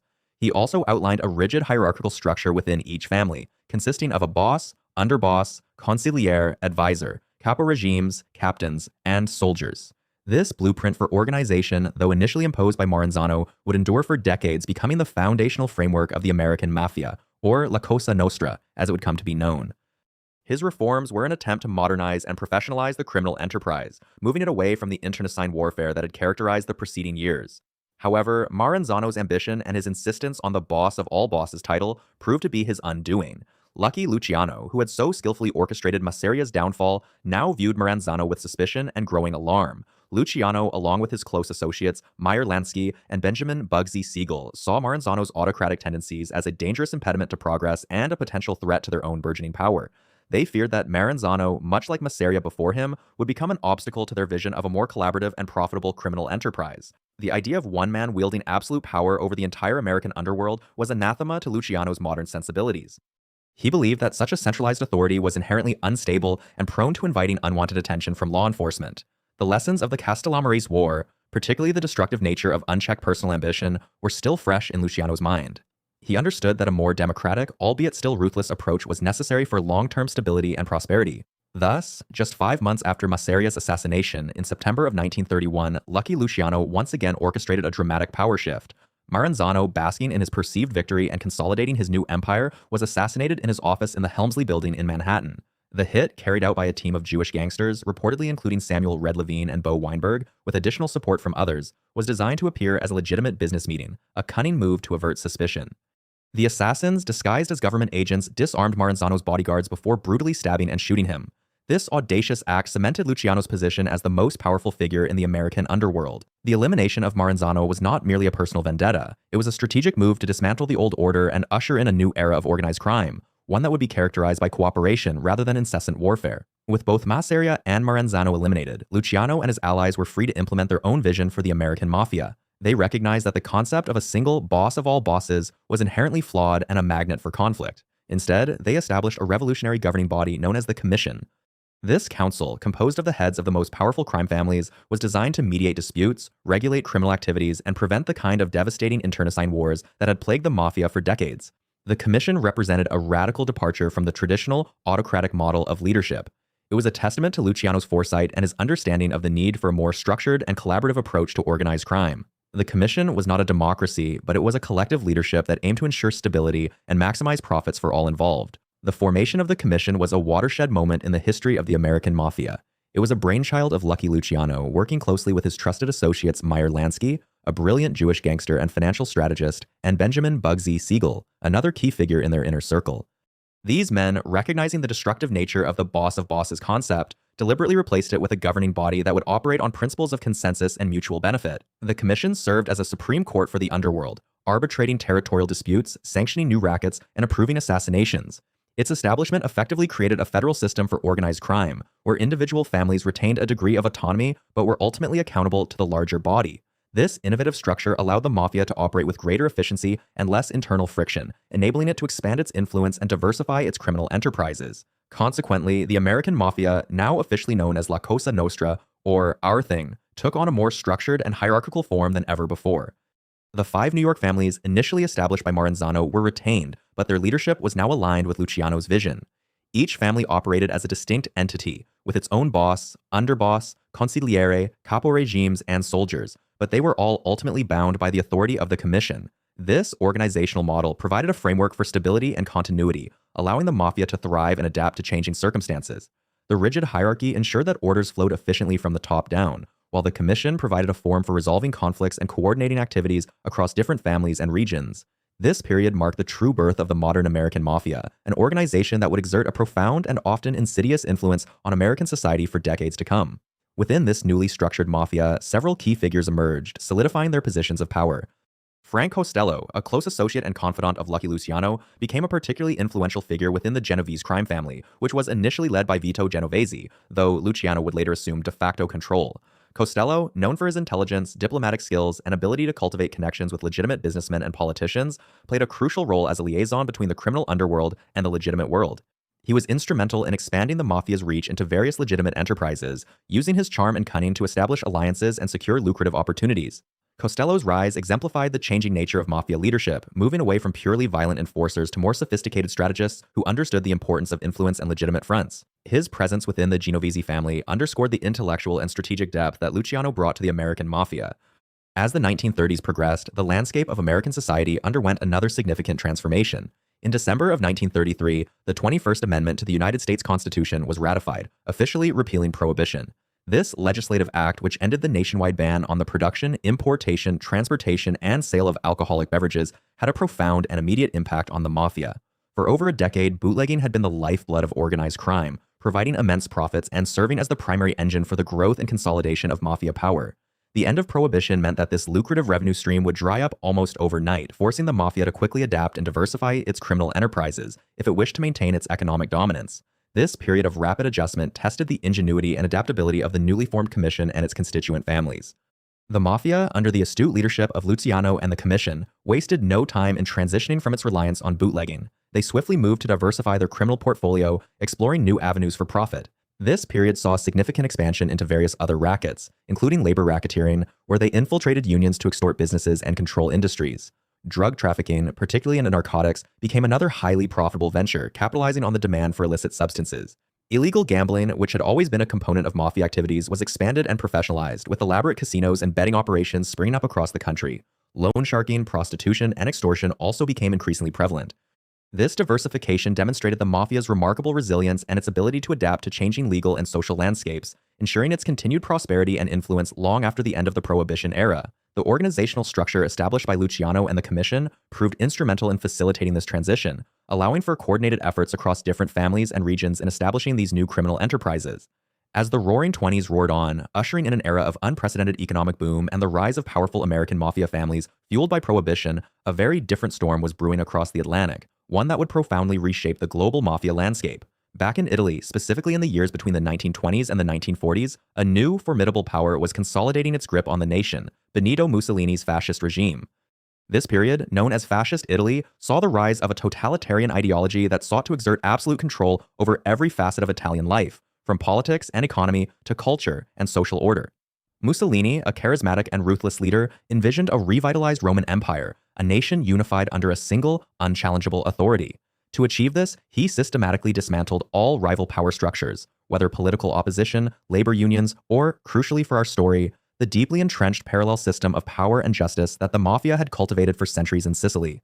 The very essence of fascist ideology was antithetical to the mafia's existence. Fascism demanded unwavering loyalty to the state, embodied by Il Duce, Mussolini himself. It preached order, discipline, and a hierarchical structure with the state at its apex. The mafia, with its Omertà, code of silence, its private justice system, and its ability to act as an alternative government in areas where state authority was weak or absent, was a direct affront to these core tenets. It represented a competing sovereignty, a shadow state that collected its own taxes, enforced its own laws, and commanded its own allegiances. Mussolini viewed the mafia not merely as a criminal organization, but as a subversive force undermining the very fabric of the fascist state, a cancerous growth that needed to be excised for Italy to achieve its glorious destiny. This ideological clash was not abstract. It was a fundamental conflict over who held ultimate authority, who dispensed justice, and who commanded the loyalty of the Sicilian people. The simmering tension between the nascent fascist regime and the ancient Sicilian mafia boiled over into open conflict following a pivotal and reportedly deeply personal incident in 1924. That year, Benito Mussolini, then at the height of his burgeoning power, embarked on a grand tour of Sicily, a strategic move designed to showcase fascist strength and extend his influence to the island. During a visit to the town of Piana dei Greci, now Piana degli Albanesi, a stronghold with a long history of mafia presence, Mussolini was met by Don Ciccio Cuccia, a local mafioso and mayor. Accounts vary in their precise details, but the core of the story remains consistent. Don Ciccio, in a gesture of what he likely perceived as traditional Sicilian hospitality and a display of his own local authority, offered to provide Mussolini with extra security, implying that the state police were insufficient to protect the Duce in his territory. One version even suggests that Don Ciccio, upon seeing Mussolini's police escort, dismissively remarked that they were unnecessary, as he, Don Ciccio, was the real authority in Piana dei Greci and could guarantee Mussolini's safety. This public display of perceived disrespect, this audacious assertion of a mafioso's power over that of the head of state, was a profound humiliation for Mussolini. It was an open challenge to his authority, a stark reminder that even in a fascist Italy, there were corners where the state's writ did not run supreme. This incident, whether a genuine insult or a perceived slight, solidified Mussolini's personal resolve to crush the organization that dared to defy him. From that moment, the eradication of the mafia became not just a matter of state policy, but a personal crusade for Il Duce. Fueled by this personal affront and the broader ideological imperative, Benito Mussolini's fascist regime launched a brutal and unprecedented crackdown on the mafia in Sicily. This was no mere law enforcement operation. It was a declaration of war, a systematic campaign designed to dismantle the organization entirely, root and branch. The fascist state mobilized its full resources, demonstrating a level of determination and ruthlessness that the mafia had rarely, if ever, encountered from central authorities. The campaign was characterized by its speed, its scope, and its utter disregard for traditional legal norms, reflecting the totalitarian nature of the regime. To spearhead this monumental task, Mussolini appointed a figure whose name would become synonymous with the fascist anti-mafia drive, Cesare Mori. In 1925, Mori, a seasoned and notoriously stern prefect, a high-ranking administrative official, was dispatched to Sicily with extraordinary powers, effectively making him the supreme authority on the island for the explicit purpose of eradicating the mafia. Mori, often referred to as the Iron Prefect, Prefetto di Ferro, was known for his unyielding resolve and his unwavering loyalty to Mussolini. He was given carte blanche to employ whatever means he deemed necessary to achieve his objective, unburdened by legal niceties or political interference. His mission was clear: break the mafia's grip on Sicily, restore state authority, and demonstrate the absolute power of fascism. The methods employed by Mori and his forces were undeniably harsh, often veering into and beyond the boundaries of legality.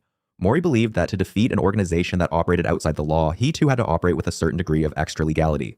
His tactics included widespread and often indiscriminate mass arrests, where entire towns or villages would be cordoned off and hundreds of individuals, many with only tangential connections to the mafia or none at all, would be rounded up. Collective punishment was a common tool, with entire communities suffering reprisals for the actions of a few, designed to break the Omertà and turn the population against the Mafia. Mori's men were known to employ torture and other brutal interrogation techniques to extract confessions and information, creating an atmosphere of terror and fear that pervaded the island. Homes were ransacked, property confiscated, and families threatened.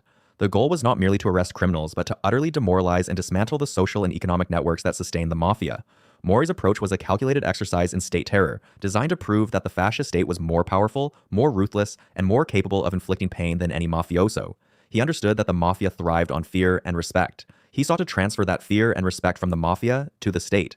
A particularly emblematic event of Mori's campaign, illustrating his ruthless efficiency, occurred in the town of Ganji. In 1926, Ganji, a mountainous and historically Mafia-ridden town in the province of Palermo, became the site of a famous siege. Mori's forces, comprising carabinieri, paramilitary police, and regular army units, surrounded the town, cutting off all avenues of escape. They systematically searched every house, every cave, every hidden passage, rounding up hundreds of suspected mafiosi and their associates. The siege of Gangi was a dramatic display of state power, a physical manifestation of Mori's determination. The suspects were paraded through the streets, publicly humiliated, and then subjected to intense interrogations. This event, widely publicized by fascist propaganda, served as a powerful symbol of the regime's commitment to eradicating the Mafia, sending a chilling message across Sicily. Nowhere was safe, and no mafioso was beyond the reach of the Iron Prefect. The sheer scale of Mori's operation was staggering. Thousands of suspected mafiosi were arrested, often without formal charges or proper legal procedures. Many were imprisoned in overcrowded and brutal conditions, while others, fearing for their lives or freedom, were forced into exile, abandoning their homes and livelihoods. The crackdown was so pervasive that it disrupted the very fabric of Sicilian society, as the line between genuine mafiosi and those merely accused or associated became increasingly blurred under the fascist dragnet. The legal proceedings that followed these mass arrests were equally extraordinary. Mafia bosses and members were subjected to highly publicized mass trials, often conducted in specially built courtrooms or public squares, designed to demonstrate the overwhelming power of the state. These trials frequently lacked due process, with evidence often fabricated or coerced, and convictions predetermined. The aim was not necessarily justice in the traditional sense, but a public spectacle of fascist triumph, a theatrical display of the state's ability to crush its enemies. These trials served as a powerful propaganda tool, reinforcing the narrative that Mussolini had liberated Sicily from the scourge of the Mafia. While Mori's campaign undoubtedly inflicted severe damage on the Mafia within Italy, it had a profound and lasting, albeit unintended, consequence for the organization on a global scale. As the fascist dragnet tightened, many mafiosi facing arrest, torture, or death sought refuge elsewhere.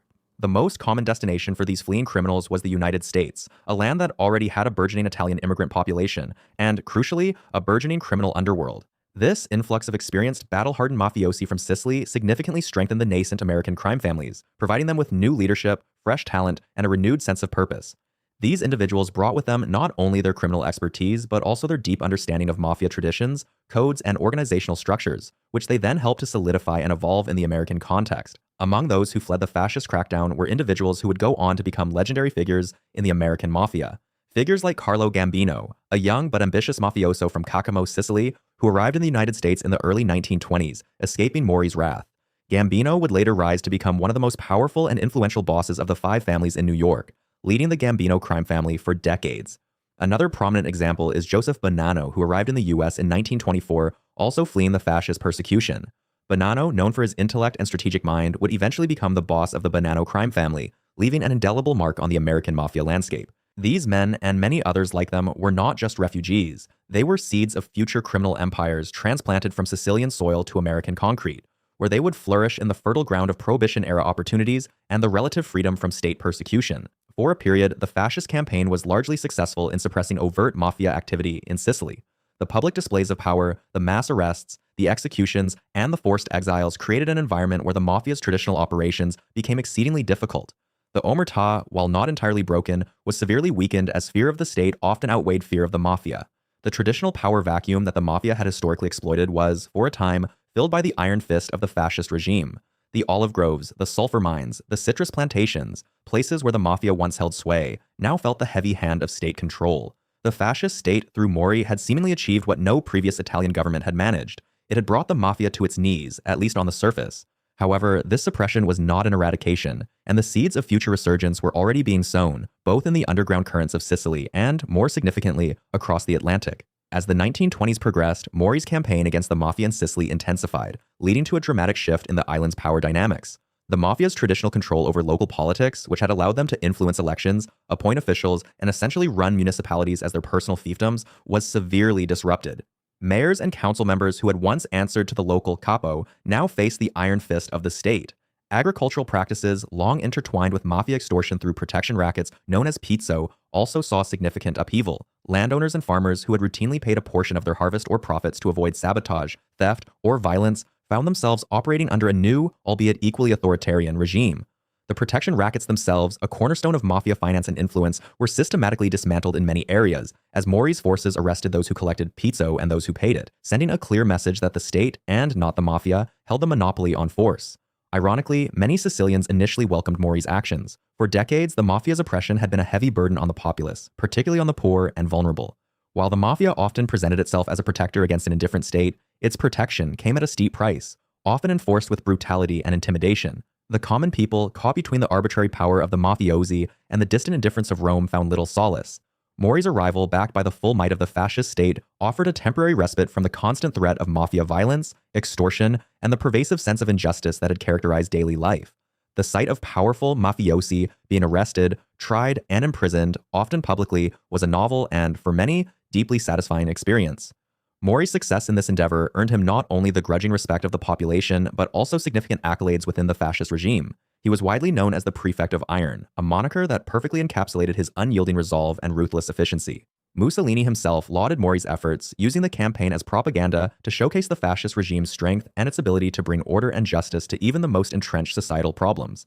This acclaim further cemented Mori's position and gave him the political capital to continue his relentless pursuit of the mafia. Consequently, the mafia's power in Sicily was severely weakened, though it was by no means entirely eliminated. The traditional structures of the mafia, such as the Cochet families and their territorial control, were fractured. Many prominent capos were imprisoned, exiled, or forced to flee the island. The public display of mafia power, which relied heavily on overt intimidation and visible influence, largely disappeared from the streets of Sicilian towns and villages. However, the deep roots of the mafia, intertwined with centuries of Sicilian history and culture, proved too resilient for even Mori's iron will to fully eradicate. Some mafiosi, demonstrating their characteristic adaptability, found ways to navigate this treacherous new landscape. A number of them chose to outwardly support the fascist regime, joining the National Fascist Party, participating in public demonstrations, or even providing information to the authorities about rival Kosha. This strategy allowed them to maintain a semblance of legitimacy, protect their remaining interests, and avoid the full wrath of Mori's crackdown.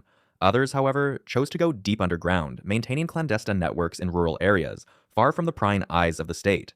They operated in secrecy, communicating through trusted intermediaries, and patiently awaited a more opportune moment to reassert their influence. These hidden cells, though diminished, preserved the institutional memory and organizational framework of the mafia, ensuring its survival.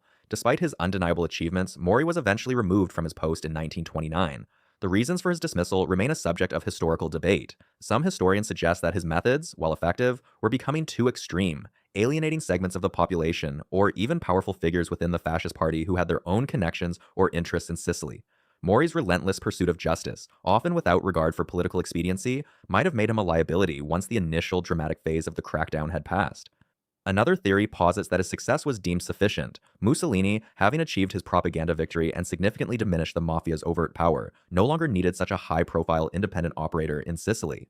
The fascist regime preferred to consolidate its own control rather than allow any individual, no matter how successful, to accrue too much personal power. Crucially, despite the severity of the crackdown, the underlying social and economic conditions that had fostered the mafia in Sicily were not fully addressed by the fascists. Poverty, land inequality, a lack of legitimate economic opportunities, and a deep-seated distrust of the central government had historically driven Sicilians into the arms of the mafia, which offered a crude form of justice and economic security where the state failed. The fascist regime, while imposing its will, did little to fundamentally alter these systemic issues. Instead, it replaced one form of authoritarian control with another, failing to cultivate the kind of robust civil society and economic development that might have truly eradicated the mafia's appeal. This oversight would prove to be a critical factor in the mafia's eventual resurgence. As Italy moved into the late 1930s and early 1940s, preparing for and then entering World War II, the fascist focus inevitably shifted away from internal mafia suppression. The demands of war, the need for military mobilization, and the increasing pressure of international conflict consumed the regime's attention and resources.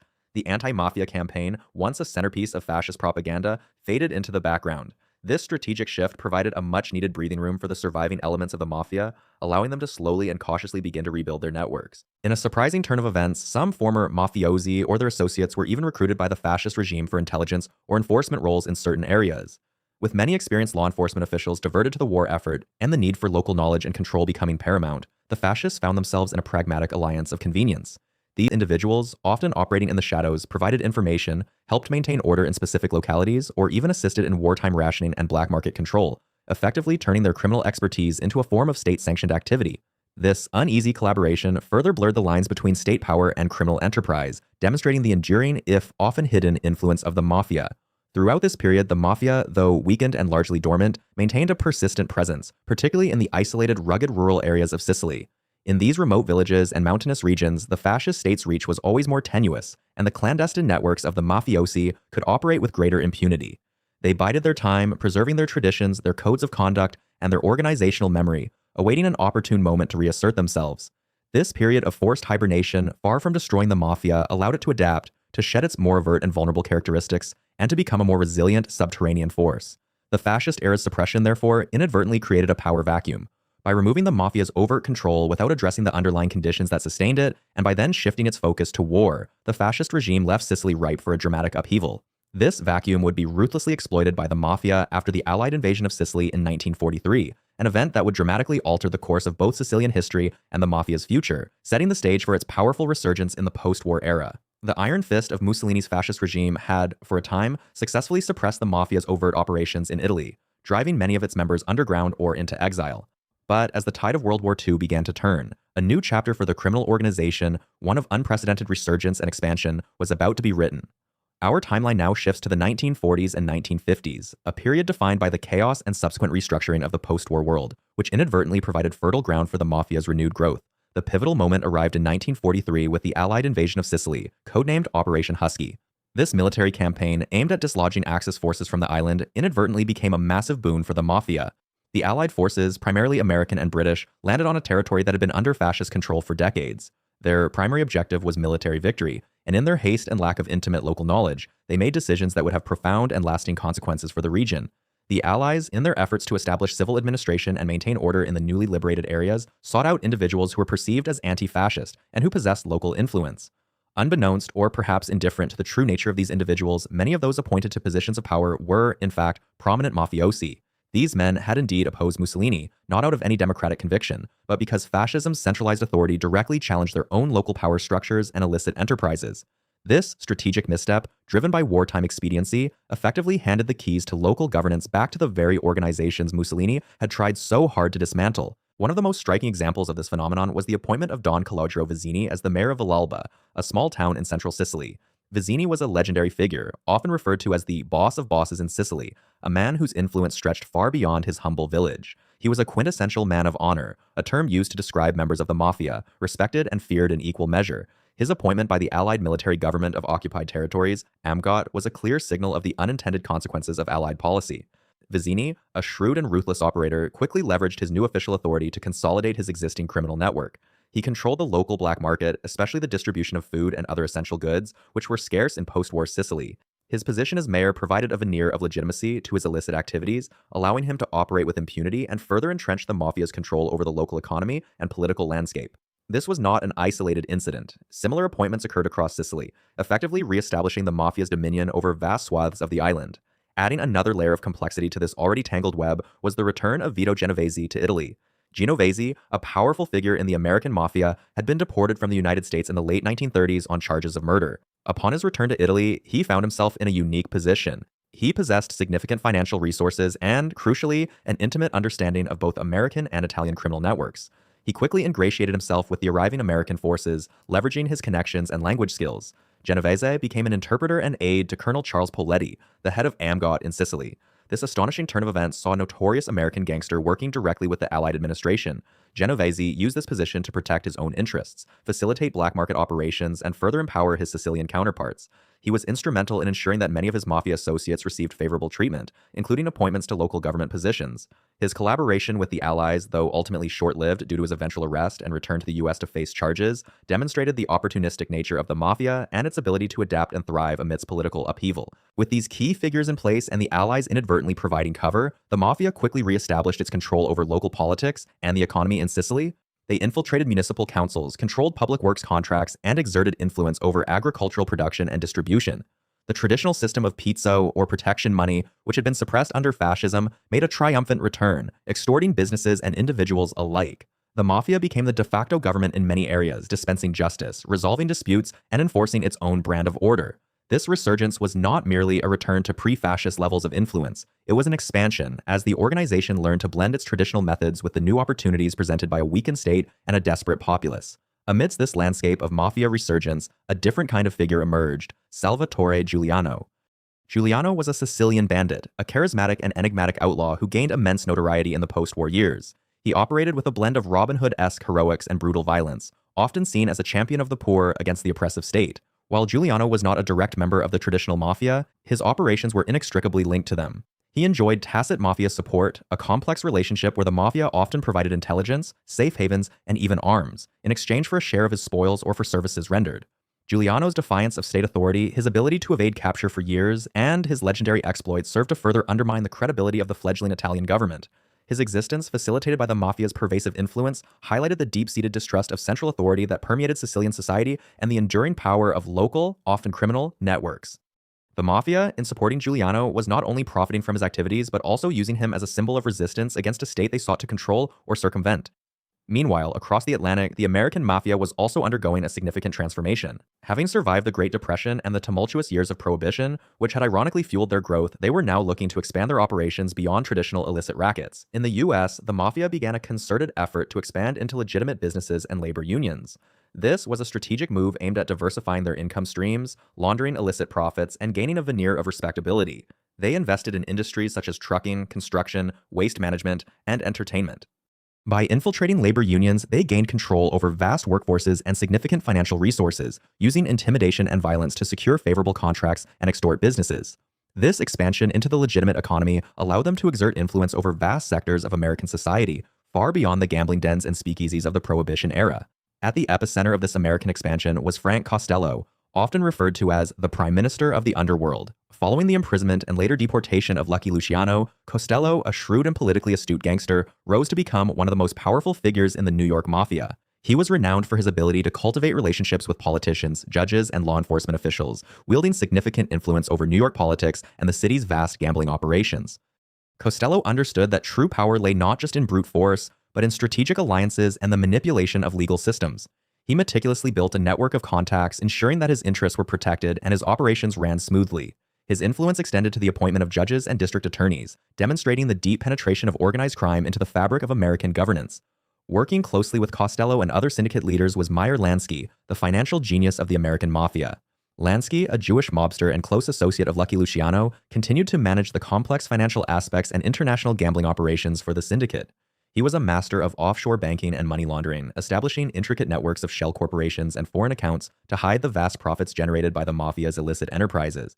His expertise was crucial in expanding the mafia's reach beyond American borders, particularly in the burgeoning gambling paradise of Cuba. Lansky envisioned a global criminal enterprise, and his financial acumen was instrumental in making that vision a reality, ensuring that the syndicate's wealth was protected and continuously grew. The culmination of these strategic shifts and expanding international ambitions was the Havana Conference of 1946. This legendary gathering, held in Cuba, brought together the most powerful American mafia leaders, including the recently deported Lucky Luciano, who had been exiled to Italy but made a clandestine stop in Havana. Also present were Meyer Lansky, Frank Costello, Vito Genovese, who, after his return from Italy, was still a major player, and many other prominent figures from various crime families. The conference was a pivotal moment, a strategic summit where the leaders discussed future operations, particularly their significant interests in Cuba. Cuba, under the corrupt regime of Fulgencio Batista, had become a lucrative hub for gambling, prostitution, and drug trafficking, and the American mafia saw it as a prime territory for expansion. The discussions at Havana solidified their control over Cuban casinos and hotels, laying the groundwork for a vast criminal empire in the Caribbean. Despite his deportation to Italy, Lucky Luciano continued to exert significant influence over American mafia affairs. From his base in Italy, he remained in constant communication with his American counterparts, providing strategic advice and maintaining his status as a revered elder statesman of the underworld.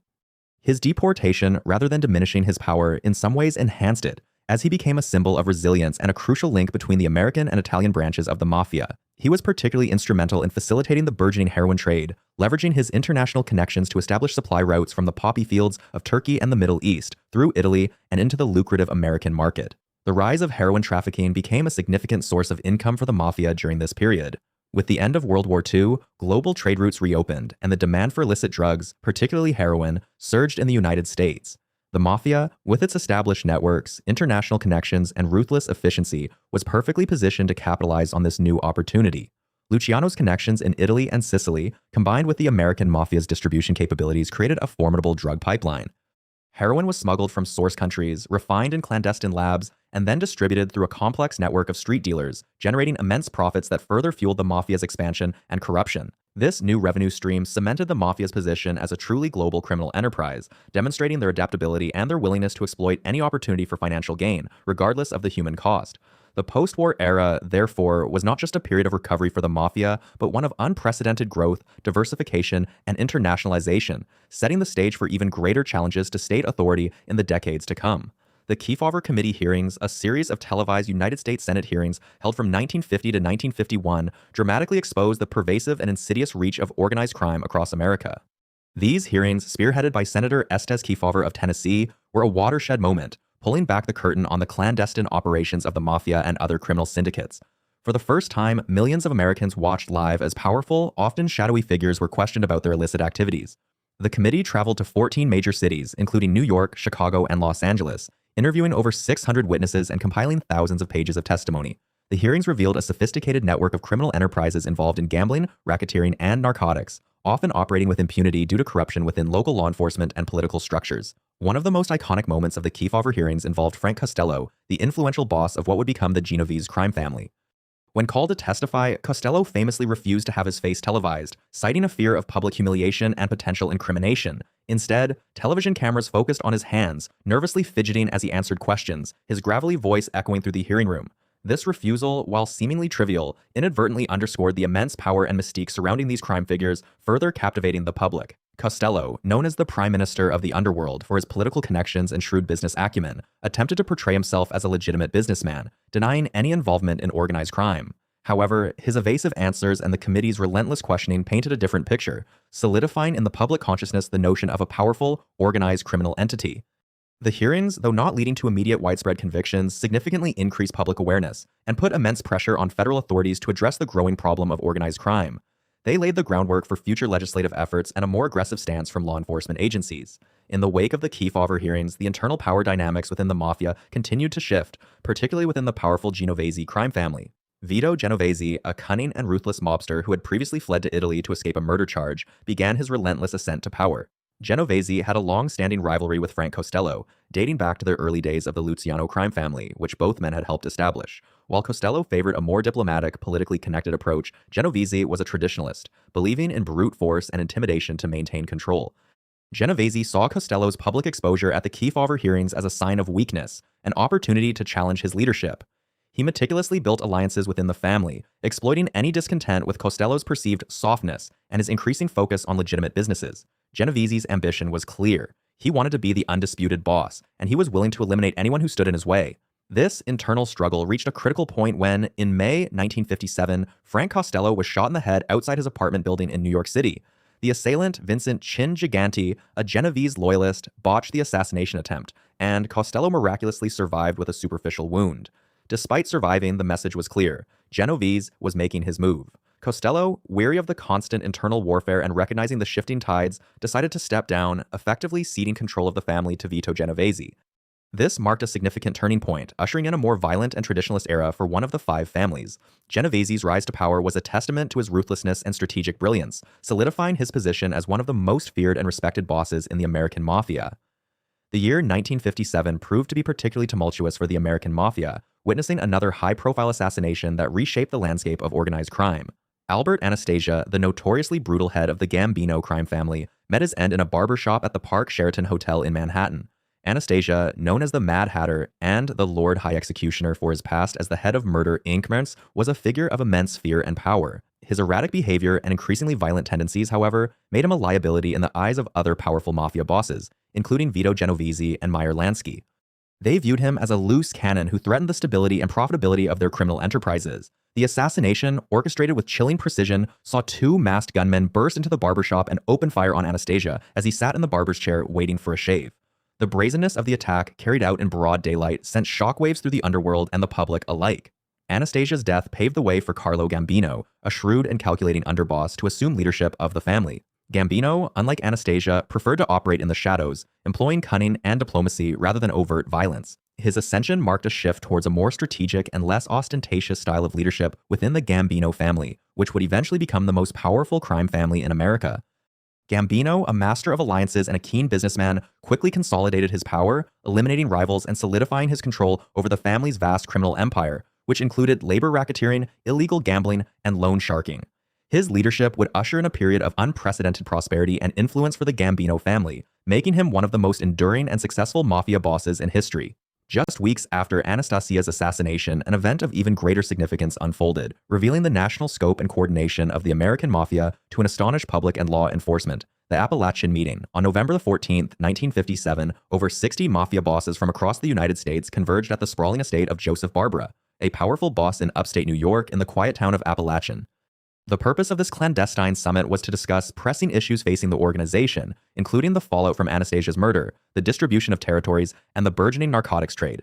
This was not a local meeting. It was a grand council of the entire American Mafia, bringing together leaders from New York, Chicago, Cleveland, Buffalo, and many other cities. They arrived in expensive cars, dressed in tailored suits, a clear sign of their status and wealth. However, the meeting did not go as planned. A vigilant New York State Police Sergeant, Edgar D. Croswell, had become suspicious of the sudden influx of luxury cars with out-of-state license plates into the small, rural town. He had been monitoring Barbara's estate for some time, aware of his criminal connections. When Croswell and his team observed the large gathering, they quickly set up roadblocks and began questioning the attendees.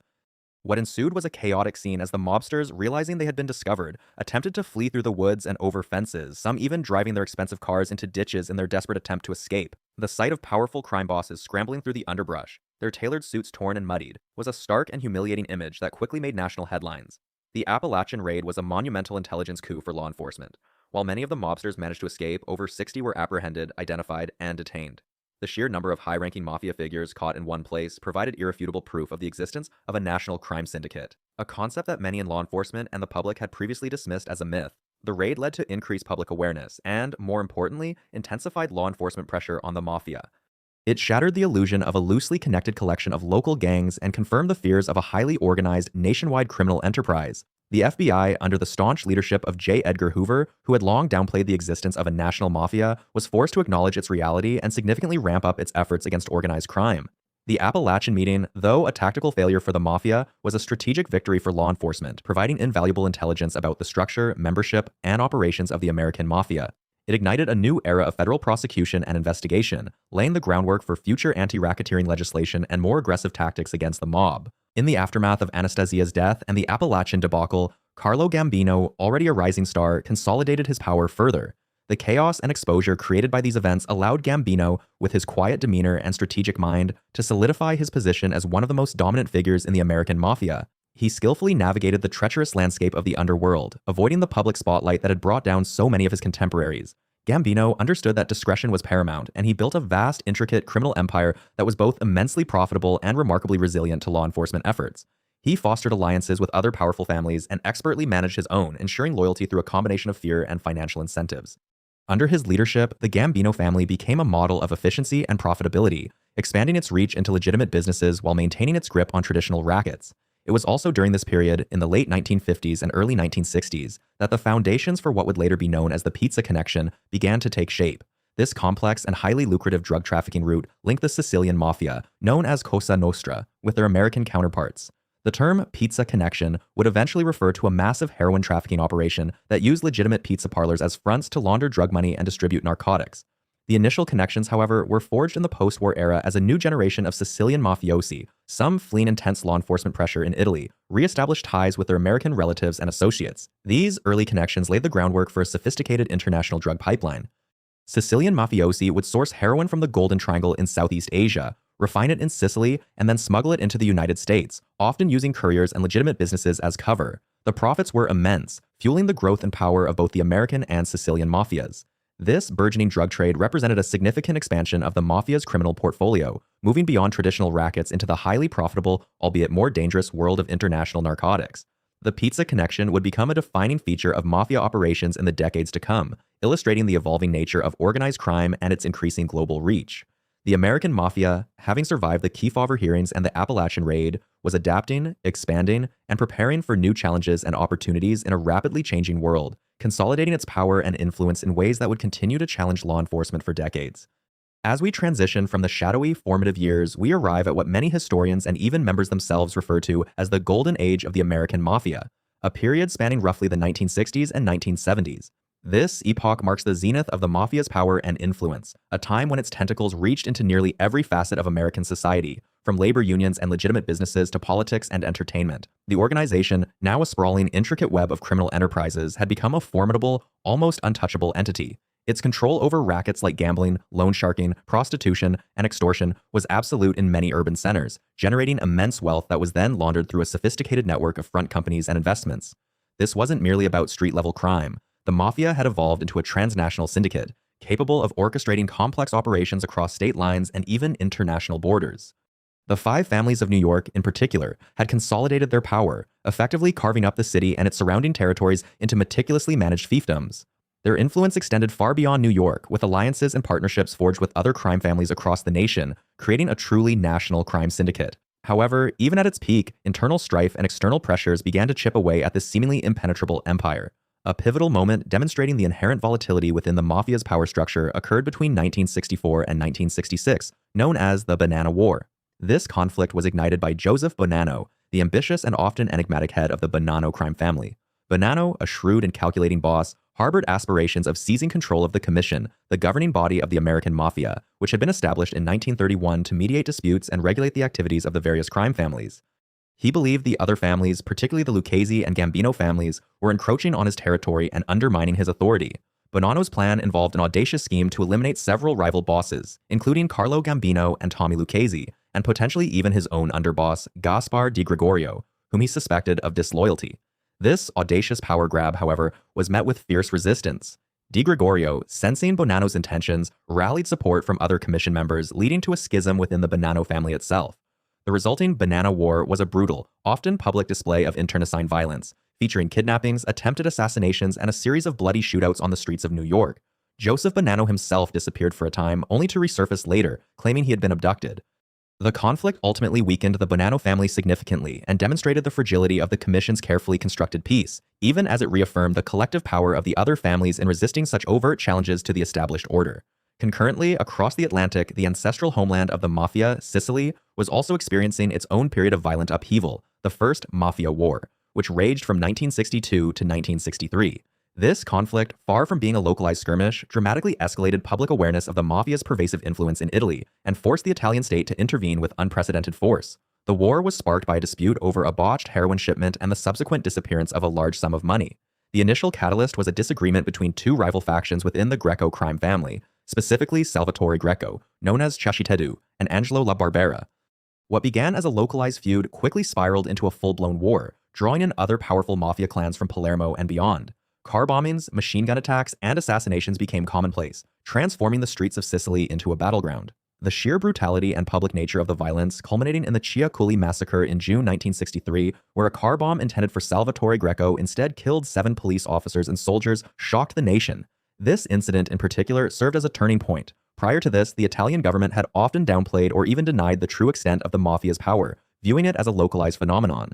The Ciaculli massacre, however, made it impossible to ignore. The public outcry was immense, forcing the government to launch a vigorous crackdown.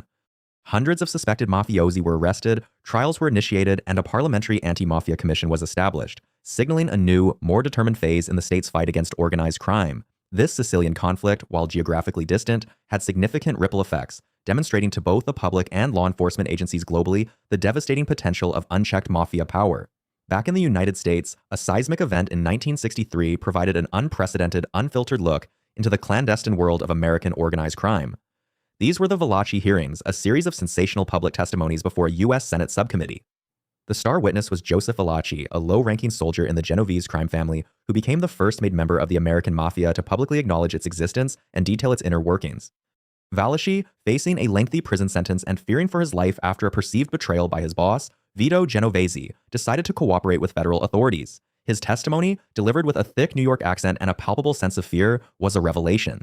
It provided the public and law enforcement with a dictionary of mafia terminology, explaining concepts like made man, capo, consigliere, and family. Crucially, Velasci's testimony explicitly revealed the existence of La Cosa Nostra, Italian for our thing, as the Mafia referred to itself, a term that had been whispered in intelligence circles but never publicly confirmed with such authority. He detailed its hierarchical structure, from the boss at the top, through underbosses and capos, down to the soldiers. More significantly, he confirmed the existence and function of the Commission, explaining its role as a governing body that resolved disputes between families, sanctioned assassinations, and regulated criminal territories. Prior to Velasci, the prevailing view among many, including some high-ranking law enforcement officials, was that organized crime was a series of disparate, uncoordinated gangs. Velasci, however, painted a picture of a unified national syndicate operating under a structured code of conduct and with a clear chain of command. His testimony was a bombshell, providing invaluable intelligence that would reshape federal law enforcement's approach to organized crime for decades to come. The impact of Velasci's revelations was immediate and profound. The Federal Bureau of Investigation, or FBI, which had previously been somewhat dismissive of the idea of a national crime syndicate, intensified its efforts against organized crime. Armed with Velasci's insider knowledge, the FBI began to understand the Mafia's structure and modus operandi in a way they never had before. This newfound understanding, coupled with advancements in technology, led to the widespread adoption of new investigative techniques, most notably electronic surveillance, including wiretaps and hidden microphones. These tools, previously used sparingly and under strict legal limitations, became indispensable in gathering evidence against high-ranking Mafia figures. The ability to record conversations within Mafia social clubs, homes, and businesses provided irrefutable proof of their criminal activities and their intricate organizational structure. This shift marked a significant turning point, moving away from relying solely on informants and towards a more proactive, technologically driven approach to dismantling organized crime. Perhaps one of the most significant consequences of Velasci's testimony was its effect on J. Edgar Hoover, the long-serving and notoriously powerful director of the FBI. For decades, Hoover had publicly denied the existence of a national crime syndicate, often dismissing it as a figment of Hollywood's imagination or the sensationalism of the press. He famously stated, "There is no such thing as the Mafia." This stance had been a source of frustration for many within law enforcement who recognized the growing threat of organized crime. However, the sheer weight of Velasci's detailed, credible testimony, corroborated by other intelligence, made Hoover's denial untenable. He was effectively forced to acknowledge the Mafia's power and its nationwide reach. This public admission, coming from such an authoritative figure, legitimized the fight against organized crime and paved the way for increased resources and a more concerted federal effort. It was a monumental shift in perception and policy, fundamentally altering the landscape of law enforcement's battle against the mob. It is important to note that while Velasci's testimony solidified the understanding of a national crime syndicate, early evidence had already emerged years prior. The Appalachian meeting in 1957 had provided a tantalizing glimpse into this reality. This infamous gathering, held at the rural estate of Joseph Barbara in Appalachian, New York, was a summit of over 100 Mafia bosses and high-ranking members from across the United States, and even some from Sicily. The meeting's purpose was reportedly to discuss various issues, including the distribution of gambling profits, drug trafficking, and the leadership succession within certain families. However, a vigilant state trooper, curious about the influx of luxury cars into the quiet town, stumbled upon the gathering. The subsequent raid led to the arrest of dozens of prominent mafiosi, many of whom were caught attempting to flee through the woods. While most of the charges were eventually dropped on appeal, the Appalachian meeting was undeniable proof that a national network of organized crime leaders existed and that they were capable of coordinating on a large scale. It was a wake-up call, but it was Velasci's later testimony that truly provided the granular detail and the internal narrative that transformed this early evidence into a comprehensive understanding of La Cosa Nostra. Against this backdrop of increasing federal scrutiny, individual crime bosses across the nation found themselves under unprecedented pressure. Sam Giancana, the powerful and flamboyant boss of the Chicago outfit, was a prime target.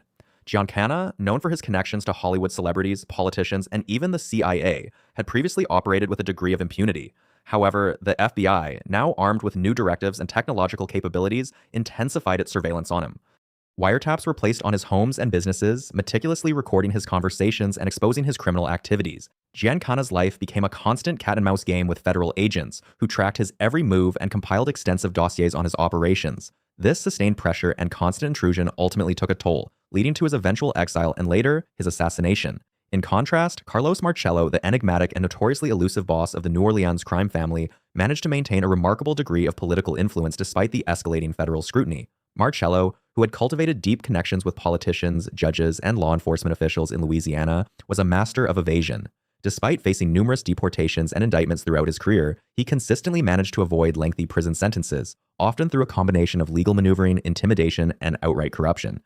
His power base in Louisiana was so entrenched that federal efforts to dislodge him often met with significant resistance, highlighting the deep-seated corruption that allowed some mafia figures to operate with relative impunity in certain regions. Meanwhile, in Florida, Santo Trafficante Jr., the shrewd and calculating boss of the Tampa crime family, was actively expanding his criminal empire, particularly in the lucrative realms of gambling and drug operations. Trafficante had a long-standing and significant presence in Cuba, where he owned and operated several casinos and hotels, often in partnership with other American mob figures. This was a period of immense profitability for Trafficante, as Cuba, prior to Fidel Castro's revolution, was a playground for American tourists and a haven for organized crime. He had established a vast network of connections on the island, facilitating the flow of money, drugs, and illicit goods. Even after Castro's takeover and the subsequent collapse of the American mob's Cuban operations, Trafficante remained a powerful figure, adapting his strategies and continuing to expand his influence in other areas, particularly in the burgeoning drug trade. Amidst this turbulent period, a shadow of profound national tragedy fell across America in 1963 with the assassination of President John F. Kennedy. This event, perhaps more than any other, has generated an enduring web of conspiracy theories, many of which involve the Mafia. The theories often center on the idea that the Mafia, particularly figures like Sam Giancana, Carlos Marcello, and Santo Trafficante Jr., harbored deep resentments against the Kennedy administration. Robert F. Kennedy, as Attorney General, had launched an aggressive crackdown on organized crime, directly targeting these powerful bosses.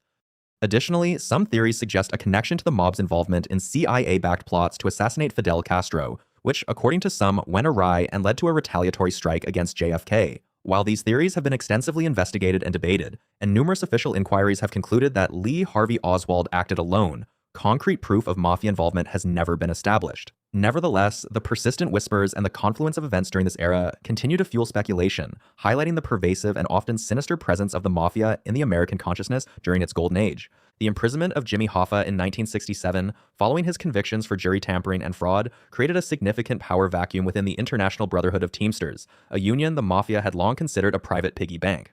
Hoffa, a charismatic and iron-fisted leader, had maintained a delicate balance, often leveraging his personal authority to manage the complex and frequently competing interests of various Mafia families eager to exploit the union's vast pension funds and influence over industries like trucking and warehousing. With Hoffa behind bars, the floodgates opened. Mafia families, particularly the Genovese, Chicago Outfit, and Cleveland crime families, intensified their efforts to gain direct control over Teamster locals, and more importantly, the Central States Pension Fund.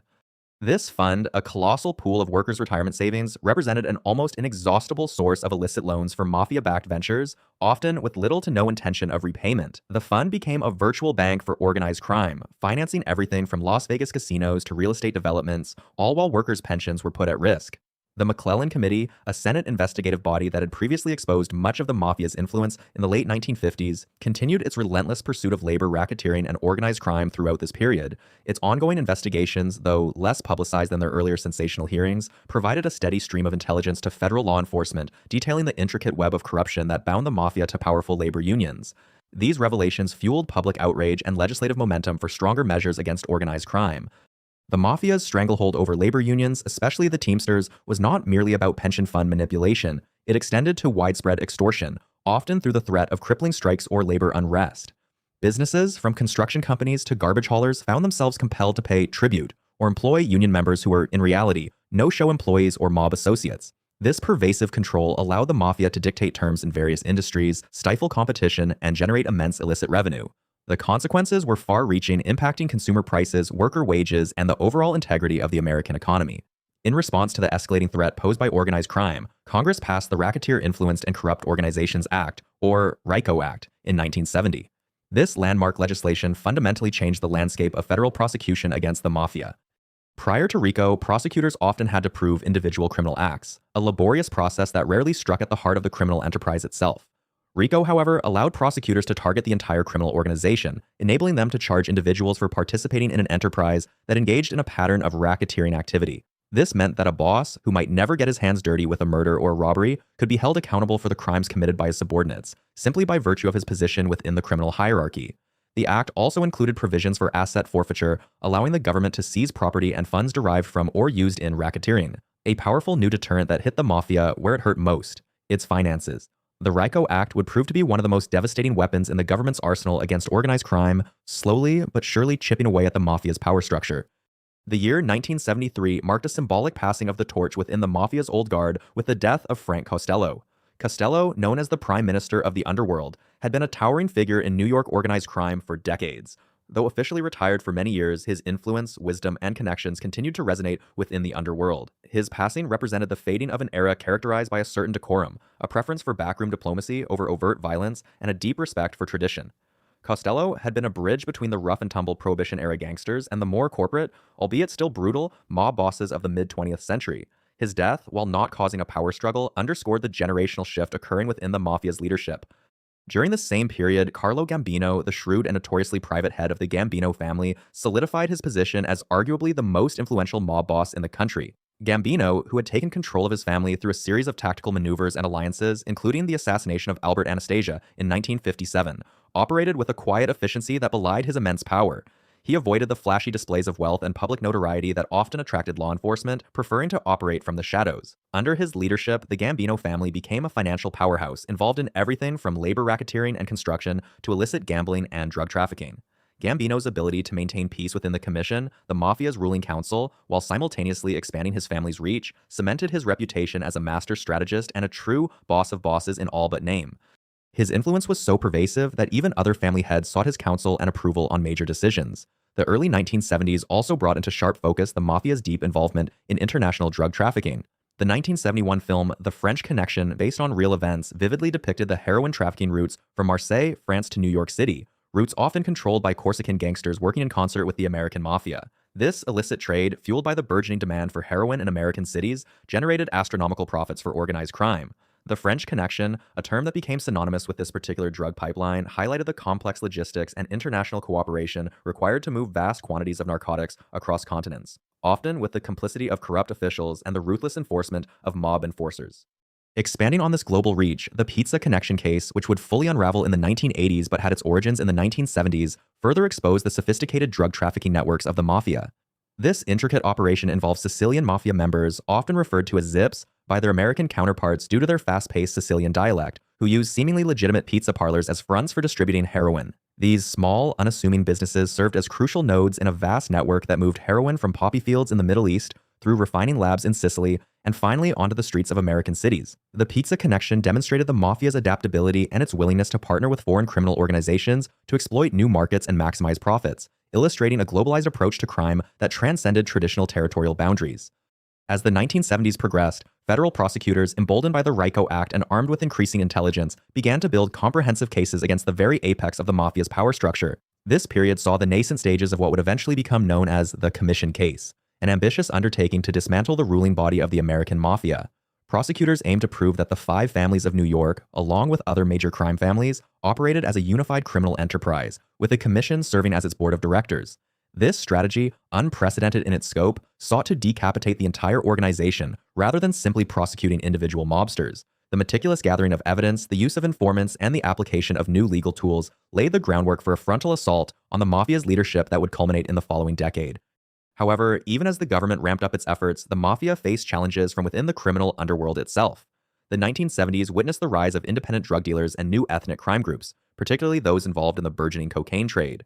These new players, often less bound by the Mafia's strict codes of conduct or traditional hierarchies, began to challenge the Mafia's long-held monopolies, especially in the highly lucrative drug market. Street gangs, biker gangs, and emerging organized crime groups from various ethnic backgrounds, such as Latin American cartels and Asian syndicates, started carving out their own territories and establishing their own distribution networks. This fragmentation of the criminal landscape meant that the Mafia, while still dominant, was no longer the sole, unchallenged power in American organized crime. The Golden Age, while still shining brightly for much of the 1970s, was beginning to show cracks, both from relentless government pressure and from the changing dynamics of the criminal underworld itself. The mid to late 20th century saw the Mafia, particularly the Sicilian Cosa Nostra, reach unprecedented levels of power and brutality, but it also marked the beginning of its most significant challenges to date. As we move into the 1980s, the landscape of organized crime was about to be irrevocably altered by a series of events that would culminate in a monumental war on the Mafia itself. This era, stretching from the 1980s into the 1990s, was defined by both extreme internal violence within the criminal organizations and an equally extreme and ultimately successful offensive from law enforcement. The decade began with Sicily, engulfed in a maelstrom of internal conflict, a period chillingly known as the Second Mafia War. This wasn't merely a series of isolated skirmishes, but a systematic, bloody campaign for absolute dominance within the Cosa Nostra. The stakes were nothing less than control over drug trafficking routes, construction contracts, and political influence across the island.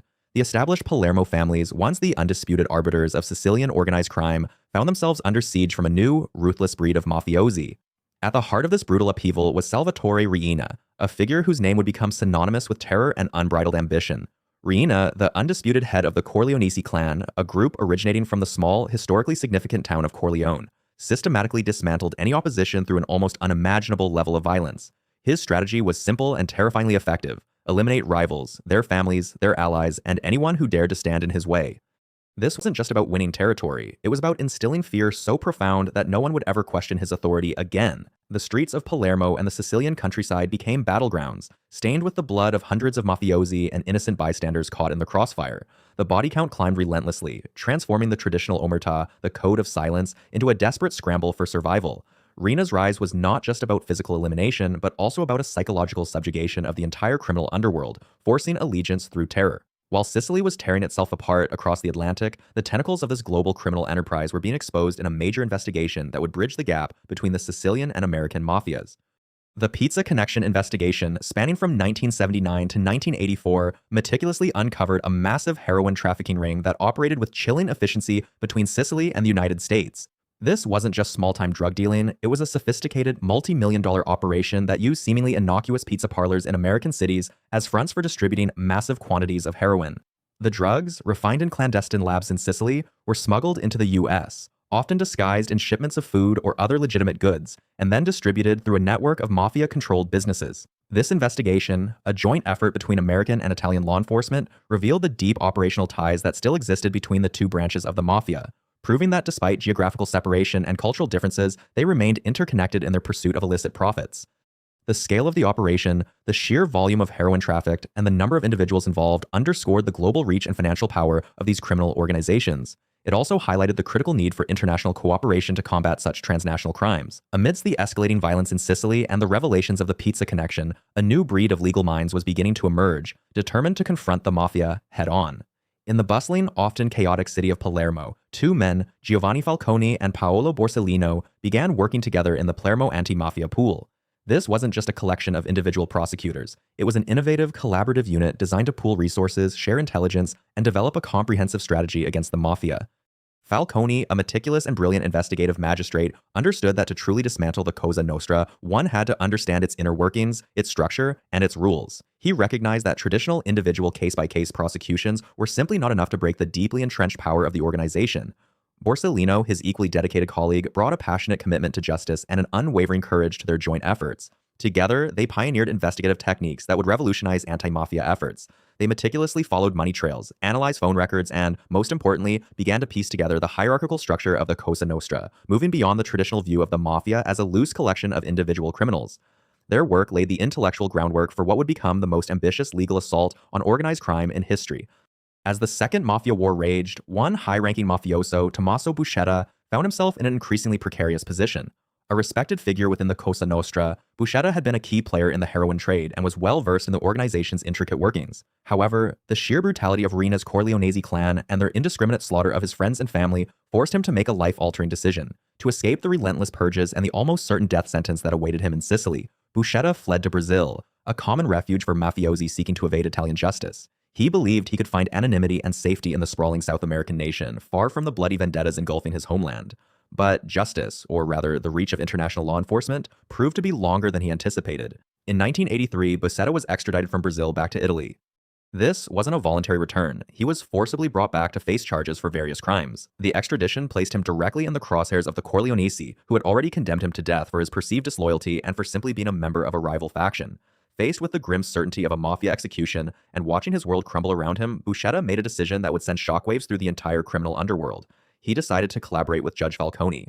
This was an unprecedented move. For centuries, the Code of Omertà had been the unbreakable foundation of the mafia, punishing informers with the most brutal deaths imaginable. Buscetta, however, was a man disillusioned by the rampant savagery of the Corleonesi, who he felt had betrayed the old ways and the honor of the Cosa Nostra. He saw Riina's reign as a perversion of the mafia's original principles, and his decision to turn informant was, in his mind, a way to preserve what little dignity remained for the organization, even if it meant exposing its darkest secrets. Tommaso Buscetta thus became the first major Sicilian mafioso to turn pentito, literally, one who has repented, a term that would become synonymous with mafia informants. His testimony was not just a collection of individual anecdotes, it was a comprehensive insider's account of the Cosa Nostra structure, its rules, its rituals, and its intricate web of alliances and betrayals. Buscetta didn't just name names, he explained how the Mafia operated, its internal justice system, its initiation rites, and its methods of control. His revelations were invaluable to Falcone, who had long suspected the existence of a central governing body within the Sicilian Mafia. Buscetta confirmed these suspicions, revealing the existence of the cupola, or the commission, a supreme council composed of the heads of the most powerful families, which made all major decisions, settled disputes, and sanctioned executions. This was a game changer. It transformed the understanding of the Mafia from a loose confederation of gangs into a highly structured, centralized criminal organization with a clear chain of command. The implications of Buscetta's testimony were profound, leading to what became known as the Buscetta theorem. Based on his detailed revelations about the cupola and the hierarchical nature of the Cosa Nostra, prosecutors could now charge mafiosi not just for individual crimes like murder or drug trafficking, but as members of a single, unified criminal organization. This was a crucial legal innovation, allowing for a far more effective prosecution strategy. Instead of chasing individual criminals, law enforcement could now target the entire infrastructure of the Mafia, proving that each member, regardless of their specific role, was contributing to the overall criminal enterprise. This legal framework, directly inspired by Buscetta's courage and candor, provided the necessary tools to launch a full-scale assault on the Mafia's leadership. It allowed prosecutors to connect the dots between seemingly disparate crimes and demonstrate a pattern of organized criminal activity, a concept that was revolutionary in Italian jurisprudence. While the Sicilian Mafia was facing an existential threat from within and without, its American counterpart was also experiencing unprecedented pressure. The American Mafia, often referred to as La Cosa Nostra in the United States, was being systematically dismantled by a series of aggressive legal strategies, most notably the Racketeer-Influenced and Corrupt Organizations Act, or RICO. Enacted in 1970, RICO allowed prosecutors to target entire criminal enterprises rather than just individual offenders, making it possible to charge leaders for crimes committed by their subordinates, even if they didn't directly participate. This powerful legal tool, combined with the increasing willingness of disillusioned mobsters to turn informant, began to chip away at the once impenetrable facade of the American Mafia. Internal betrayals, once almost unthinkable, became more common as mobsters faced lengthy prison sentences and saw their organizations crumble around them. One significant example of this was the testimony of Joseph Bonanno, a patriarch of one of New York's 5 families. While Bonanno's cooperation was different from Buscetta's, his memoirs and later, more direct albeit limited cooperation provided valuable insights into the inner workings of the American Mafia, further weakening its mystique and operational security. The pressure on both sides of the Atlantic was mounting, creating a pincer movement that would squeeze the life out of traditional organized crime. All these streams converged into one monumental event, the Maxi trial. In 1986, in a specially constructed bunker courtroom in Palermo, a courtroom designed to withstand bomb attacks and house hundreds of defendants, the trial began. This wasn't just another criminal proceeding. It was an unprecedented legal spectacle, prosecuting an astonishing 475 defendants, all accused of various mafia-related crimes. The scale and ambition of the Maxi trial were truly unparalleled. It wasn't about prosecuting a few individuals for isolated offenses. It was about dismantling the entire Cosa Nostra hierarchy, from the foot soldiers to the powerful bosses of the cupola. The bunker courtroom, built within the Ucciardone prison complex, was a symbol of the state's unwavering determination.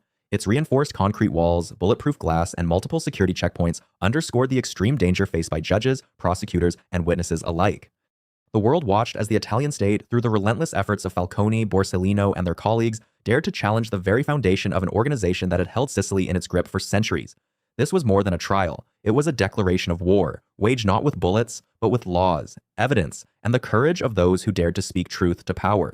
The convictions handed down in the Maxi trial were a monumental achievement for the Italian state, a clear declaration that the Mafia, for all its power and pervasive influence, was not untouchable.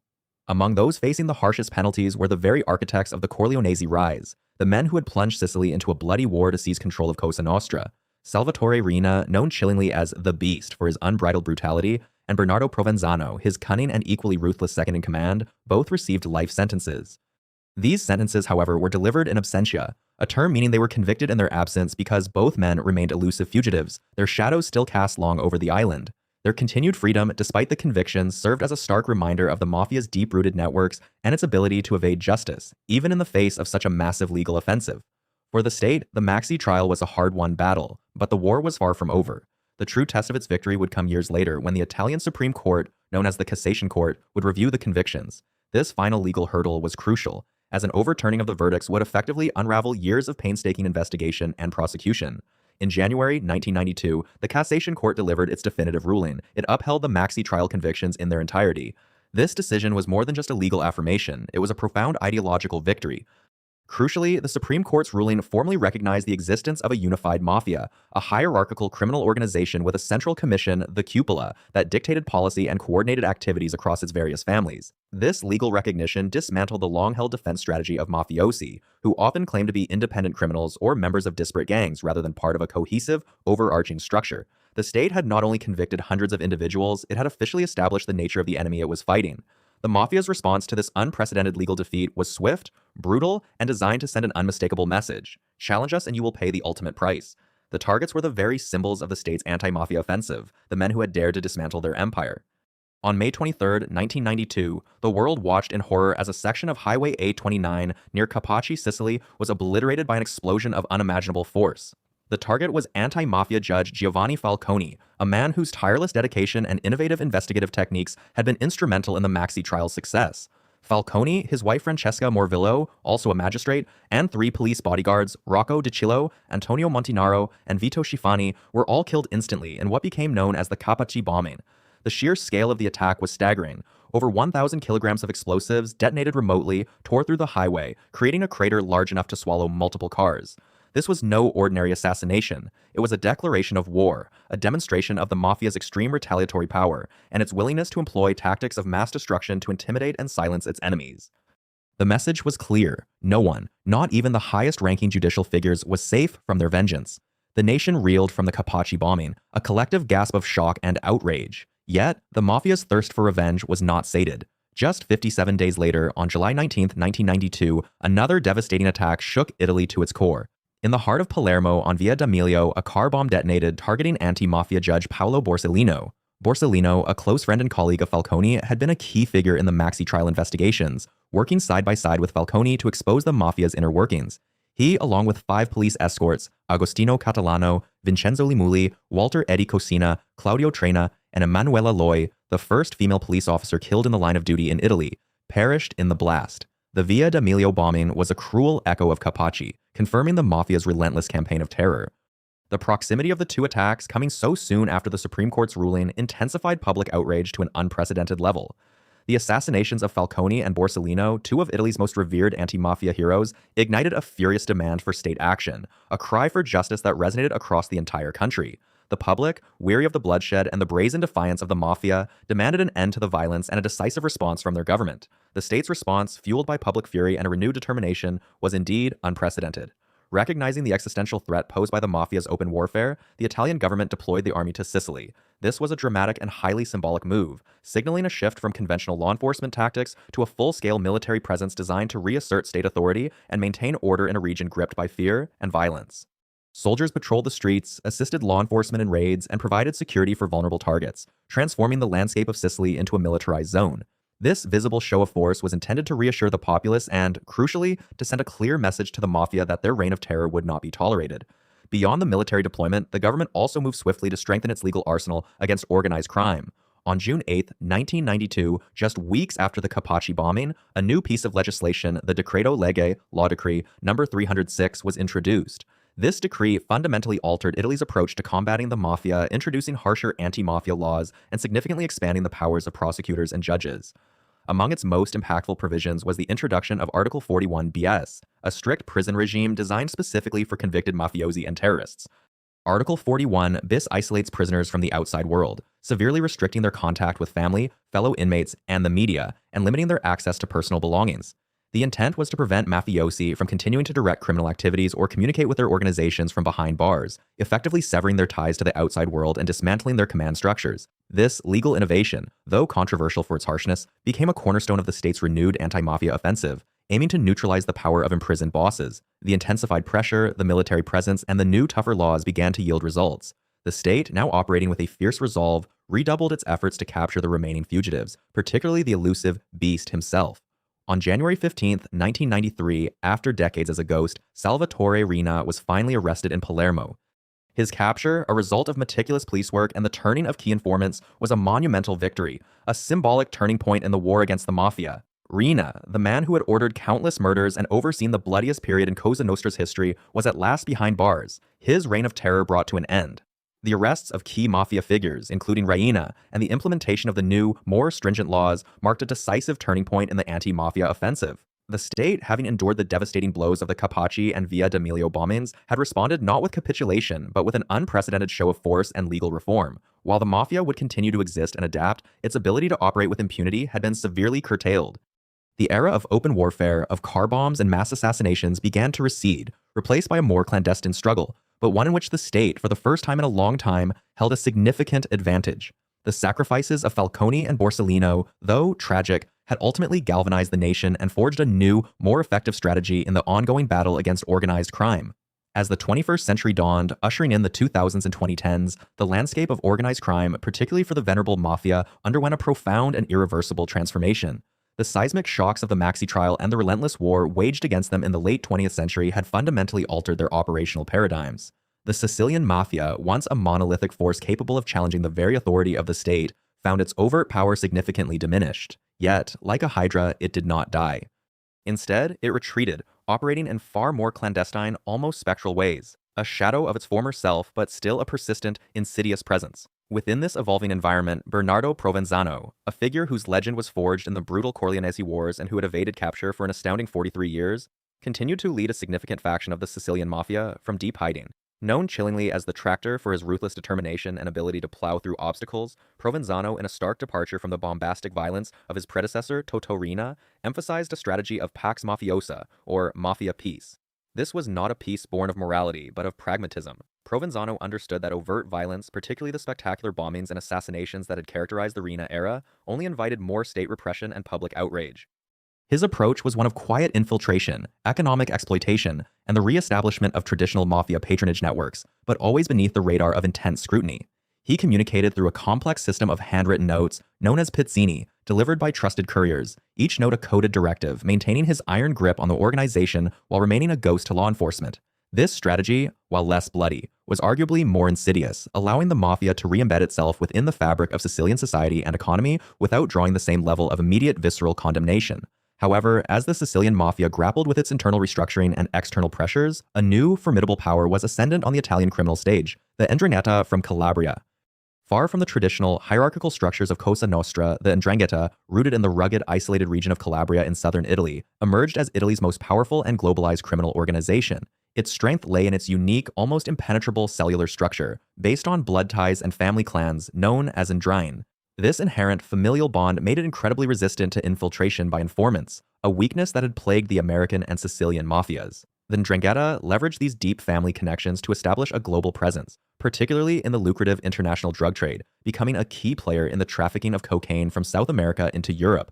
Their operational model was less about territorial control in the traditional sense, and more about controlling global supply chains, making them a truly transnational criminal enterprise, far outpacing the more localized ambitions of their Sicilian counterparts. Their wealth grew exponentially, allowing them to diversify into legitimate businesses, laundering their illicit gains and further embedding themselves in the global economy. Across the Atlantic, the American Mafia, or Cosa Nostra, continued its precipitous decline. The glory days of powerful, untouchable crime families were largely over. Many families were severely weakened, not just by the natural attrition of age, but by a relentless barrage of arrests and, perhaps most damagingly, a surge in informants. The psychological contract of Omertà, the code of silence, had been irrevocably broken by individuals like Joseph Falaschi decades prior, and now, facing lengthy prison sentences, more and more mobsters chose to cooperate with the authorities. This internal betrayal, coupled with sustained law enforcement pressure, led to a significant loss of traditional territories and influence. The once feared five families of New York, along with their counterparts in Chicago, Philadelphia, and other major cities, found their rackets dismantled, their leadership incarcerated, and their once unquestioned authority eroded. The iconic imagery of the mob boss holding court in a dimly lit social club was increasingly replaced by the reality of aging figures facing federal indictments. The FBI's sustained pressure, particularly through the potent tool of the RICO Act, Racketeer Influenced and Corrupt Organizations Act of 1970, proved to be a devastating weapon. RICO allowed prosecutors to target entire criminal enterprises, not just individual acts, by establishing a pattern of racketeering activity. This enabled authorities to dismantle key leadership structures within American mafia families, often by securing convictions that carried lengthy prison sentences, effectively decapitating organizations. High-profile prosecutions, such as those against John Gotti of the Gambino family, served as stark warnings and crippled the ability of these families to regenerate their leadership effectively. The sheer volume of successful RICO prosecutions meant that the traditional lines of succession were constantly disrupted, leading to internal power struggles and further weakening the organizational cohesion. In response to these existential threats and the changing economic landscape, the remaining mafia groups, both in Italy and America, began to adapt their criminal portfolios. The days of solely relying on street-level rackets like loan sharking, protection, and gambling, while still present, became less central to their overall strategy.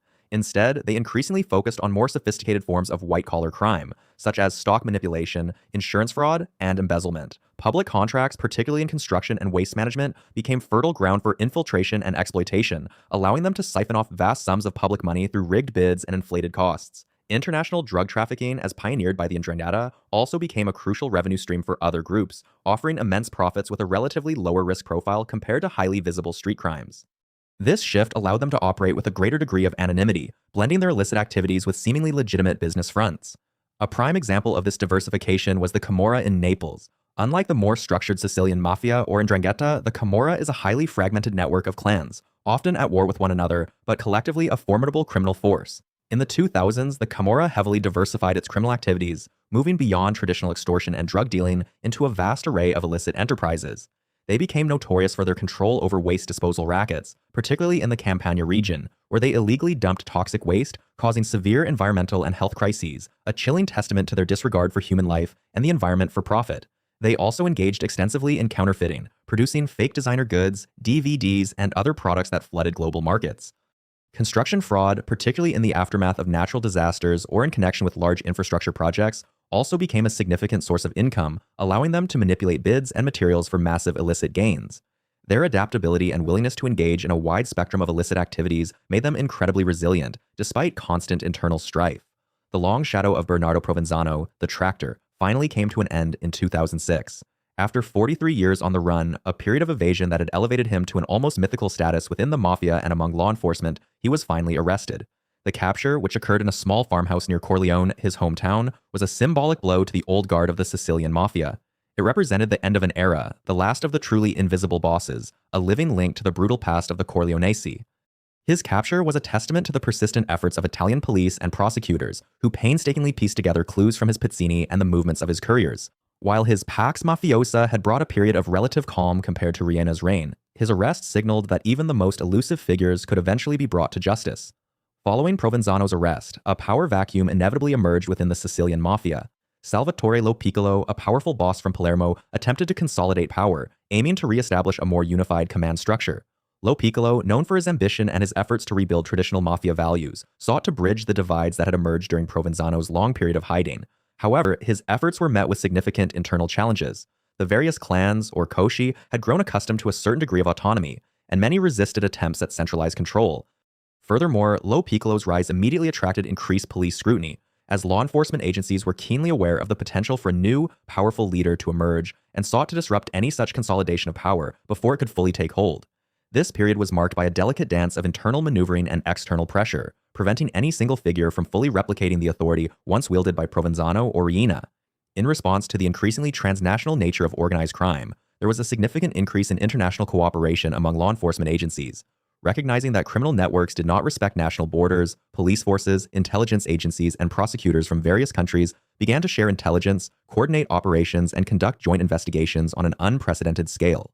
Organizations like Europol and Interpol played crucial roles in facilitating this collaboration, allowing for the tracking of money laundering operations, drug shipments, and fugitive mobsters across continents. This enhanced cooperation became a vital tool in combating groups like the 'Ndrangheta, whose global reach demanded a global response. The 'Ndrangheta, with its vast financial resources and sophisticated networks, continued its expansion, not just globally, but also within Italy itself. They established a significant presence in northern Italy, a region traditionally less associated with organized crime, by infiltrating legitimate businesses.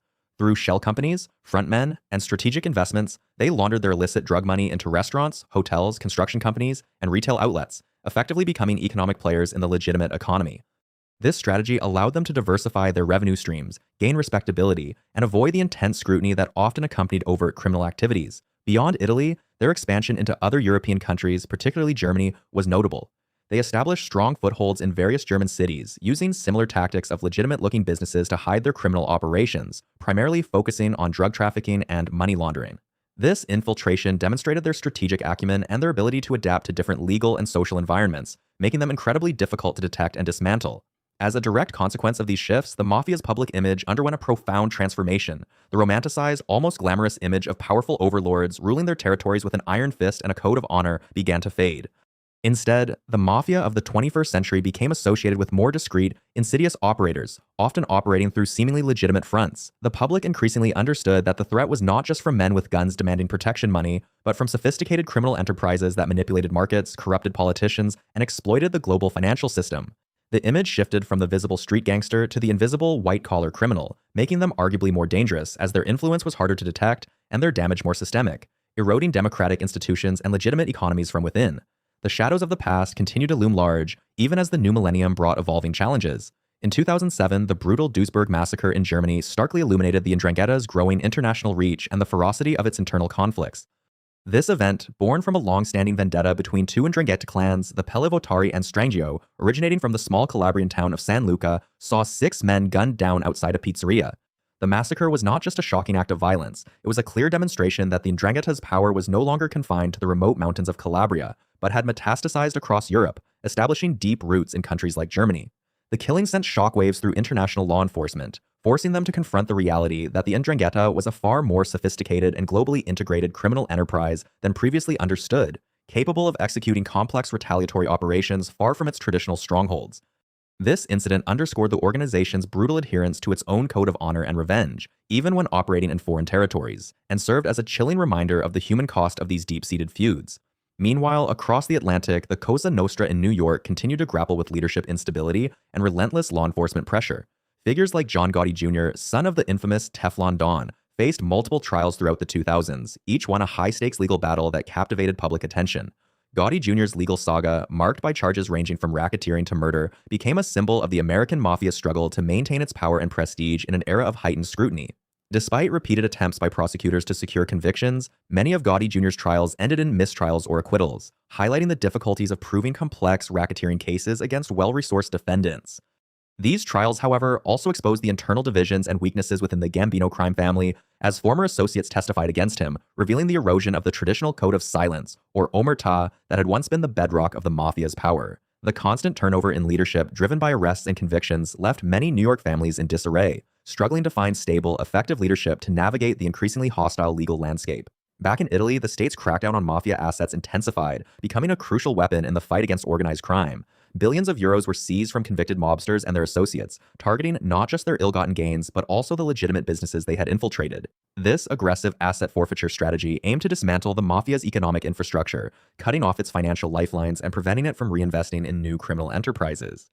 Properties, businesses, bank accounts, and luxury goods were confiscated, often converted for public use, transforming symbols of criminal power into resources for the community. This approach recognized that merely imprisoning mobsters was not enough. Their economic power had to be systematically dismantled to truly weaken their organizations. The seizures were a powerful deterrent, signaling to aspiring criminals that the rewards of mafia life were fleeting and that the state was prepared to strip them of everything they had accumulated through illicit means. The sheer scale of these seizures demonstrated the deep penetration of organized crime into the Italian economy, but also the state's growing resolve and effectiveness in combating it. As law enforcement focused on financial disruption, the 'Ndrangheta's grip on the European cocaine trade solidified, turning it into the primary target for international anti-drug agencies. By the 2000s, the Calabrian Mafia had established an unparalleled network for importing massive quantities of cocaine from South America into Europe, leveraging its strong ties with Colombian cartels and its sophisticated logistics. Its control over key ports and its ability to distribute drugs across the continent with remarkable efficiency made it the undisputed leader in this lucrative market. This dominance brought immense wealth, allowing the 'Ndrangheta to expand its influence and diversify its criminal portfolio, but it also drew the attention of specialized international task forces. Agencies like Europol, the DEA, and various national police forces initiated concerted efforts to disrupt the 'Ndrangheta's cocaine pipeline, leading to large-scale arrests and drug seizures. The battle against the 'Ndrangheta became a global one, recognizing that its drug trafficking operations fueled a vast array of other criminal activities and posed a significant threat to international security and public health. The ongoing struggle against the historical leadership of the Sicilian Mafia, particularly the Corleonesi faction, saw another significant blow in 2007 with the arrest of Giovanni Rina, son of the notorious boss of bosses, Salvatore Rina. Giovanni's capture, following years on the run, further eroded the remaining vestiges of the Corleonesi's power and influence. His arrest was not just about apprehending an individual. It symbolized the continued dismantling of the dynastic succession that had once been a hallmark of the Sicilian Mafia's most powerful families. While Giovanni Reina himself had not achieved the same level of notoriety or power as his father, his arrest was a testament to the relentless pursuit by Italian law enforcement and their commitment to bringing justice to the families of mafia victims. It sent a clear message that no one, regardless of their lineage, was beyond the reach of the law, and it further weakened the psychological hold of the old guard over the organization. Despite these setbacks, the Sicilian Mafia, ever resilient, attempted to rebuild its commission, or cupola, in the late 2000s. The cupola, the governing body of the Sicilian Mafia, had been largely defunct since the mass arrests of the 1980s and 90s. Its re-establishment was seen as an attempt to restore order, resolve internal disputes, and coordinate criminal activities across the various families. However, these efforts were often thwarted by vigilant law enforcement. Intelligence gathering, wiretaps, and infiltrations allowed police to monitor these attempts closely, leading to preemptive arrests that dismantled nascent commissions before they could fully consolidate power. The very act of attempting to convene a cupola became a risk, as it brought together high-ranking members who were then vulnerable to mass arrests. This cat-and-mouse game between the mafia's desire for centralized leadership and the state's determination to prevent it underscored the ongoing struggle for control within Sicily. The global economic recession of the late 2000s, a period of widespread financial instability and hardship, inadvertently provided new opportunities for criminal organizations to infiltrate struggling legitimate businesses. As legitimate enterprises faced bankruptcy, cash flow problems, and a lack of access to traditional credit, the mafia stepped in, offering seemingly attractive solutions. They provided loans at exorbitant interest rates, often through front companies, or bought up distressed assets at bargain prices, effectively laundering illicit money and gaining control over legitimate sectors of the economy. Businesses in construction, waste management, hospitality, and retail were particularly vulnerable. This infiltration allowed criminal organizations to diversify their portfolios, gain a veneer of legitimacy, and exert influence over local economies. It was a stark reminder that economic crises, while devastating for ordinary citizens, often create fertile ground for organized crime to flourish, exploiting desperation and weakness to expand their reach. Simultaneously, the American mafia experienced a significant generational shift. Younger members entering the ranks were often less bound by the traditional codes of honor, loyalty, and rigid hierarchy that had defined previous generations. Their focus was increasingly on profit and personal gain, often at the expense of long-standing traditions or the well-being of the organization as a whole. This shift contributed to a further erosion of Omertà, as younger members, less steeped in the old ways, were more likely to cooperate with law enforcement when faced with severe penalties. The allure of the mafia lifestyle had diminished, replaced by a more pragmatic, business-oriented approach to crime. This generational change created internal tensions as older, more traditional mobsters struggled to maintain control and instill the old values in a new generation that viewed the mafia more as a means to an end than a sacred institution. In contrast to the American experience and the struggles of the Sicilian Cosa Nostra, the 'Ndrangheta's Omertà, its code of silence, proved remarkably more resilient. This made it significantly harder for law enforcement to penetrate the organization. The 'Ndrangheta's structure, built around tight-knit family clans with deep roots in isolated Calabrian villages, fostered an intense loyalty and distrust of outsiders. Informants, or pentiti, were far rarer in the 'Ndrangheta compared to other Italian mafias, largely due to the severe repercussions for betrayal, which often extended to entire family lines. This deep-seated cultural and familial cohesion made it incredibly difficult for investigators to turn members, limiting their ability to gather intelligence and build cases from within. The 'Ndrangheta's Omertà was not just a criminal code, it was a deeply ingrained social norm, making it a formidable barrier to law enforcement efforts. As the digital age progressed, the use of encrypted communication and digital technologies by organized crime groups became increasingly prevalent, posing new and complex challenges for investigators. Mobsters moved away from easily intercepted landlines and face-to-face meetings, embracing secure messaging apps, burner phones, and dark web platforms to plan operations, launder money, and communicate with associates across continents. This technological adaptation allowed them to operate with greater stealth and efficiency, making traditional surveillance methods less effective. Law enforcement agencies found themselves in a constant race to keep up, investing in new technologies, developing specialized cybercrime units, and collaborating internationally to decrypt communications and track digital footprints. The digital frontier became a new battleground in the fight against organized crime, requiring innovative approaches and significant resources to counter the evolving tactics of criminal enterprises. Finally, despite numerous anti-corruption efforts and judicial interventions, the ongoing threat of mafia infiltration into local and regional governments in Italy remained a significant concern throughout this period. Organized crime groups, particularly the 'Ndrangheta, understood that controlling or influencing local political structures provided them with invaluable advantages: access to public contracts, permits, and licenses, the ability to steer development projects, and protection from law enforcement. This infiltration was often subtle, involving intimidation, bribery, and the placement of loyal individuals in key administrative positions. It corrupted the democratic process, diverted public funds, and undermined the trust of citizens in their institutions. The fight against this political infiltration was a continuous and arduous one, requiring constant vigilance, robust anti-corruption legislation, and the courageous efforts of magistrates and police to expose and dismantle these insidious networks that sought to control the very fabric of civil society. The Mafia's adaptability, its ability to shift tactics and exploit vulnerabilities, meant that the struggle against it was far from over, evolving with every passing year. Welcome back to the definitive timeline of the Mafia, a criminal enterprise that has adapted and endured across centuries. We now arrive at our final contemporary entry, a period spanning from the 2020s to the present day, one marked by both remarkable resilience and unprecedented challenges for these shadowy organizations. This is an era where the Mafia, far from being a relic of the past, continues to evolve, exploiting global crises and leveraging new technologies to maintain its illicit influence. As we enter the 2020s, it becomes unequivocally clear that Mafia groups, particularly the formidable 'Ndrangheta from Calabria and the multifaceted Camorra from Campania, remain profoundly active and influential, not just within Italy's borders but across the globe. Their power is not merely a historical footnote, it is a current, pressing reality. These organizations have demonstrated an uncanny ability to adapt to changing social, economic, and technological landscapes, ensuring their survival and continued prosperity. Their operations are deeply entrenched in various sectors, making them incredibly difficult to dislodge. The 'Ndrangheta, in particular, has solidified its position as one of the wealthiest and most dangerous criminal organizations in the world, largely due to its unparalleled control over the international cocaine trade. The Camorra, a more fragmented but equally ruthless entity, has diversified its criminal portfolio to an astonishing degree, touching everything from counterfeiting to environmental crimes. One of the most striking aspects of this contemporary period is how these criminal syndicates have artfully exploited economic crises and social vulnerabilities. The global upheaval caused by the COVID-19 pandemic, for instance, presented an unexpected opportunity for these groups. While the world grappled with lockdowns, supply chain disruptions, and widespread economic hardship, the Mafia saw openings. They moved swiftly to offer loans to struggling businesses, often at usurious rates, thereby gaining control or significant leverage over legitimate enterprises. They capitalized on the increased demand for certain goods, such as medical supplies, by infiltrating procurement chains and engaging in illicit trading. The pandemic also created a climate of fear and uncertainty, which these groups expertly manipulated to expand their influence in vulnerable communities, offering protection or assistance in exchange for loyalty and cooperation. This exploitation wasn't just opportunistic, it was strategic, designed to embed themselves deeper into the fabric of society, making them even harder to detect and dismantle. The focus of these contemporary Mafia groups has also shifted significantly, reflecting the digital age and growing environmental concerns. Cybercrime, once a nascent area, has become a lucrative frontier. Mafiosi, traditionally associated with street-level violence and extortion, now employ sophisticated hackers and engage in phishing scams, ransomware attacks, and online fraud. This allows them to generate vast sums of money with a reduced risk of direct confrontation, making their operations more discreet and harder to trace.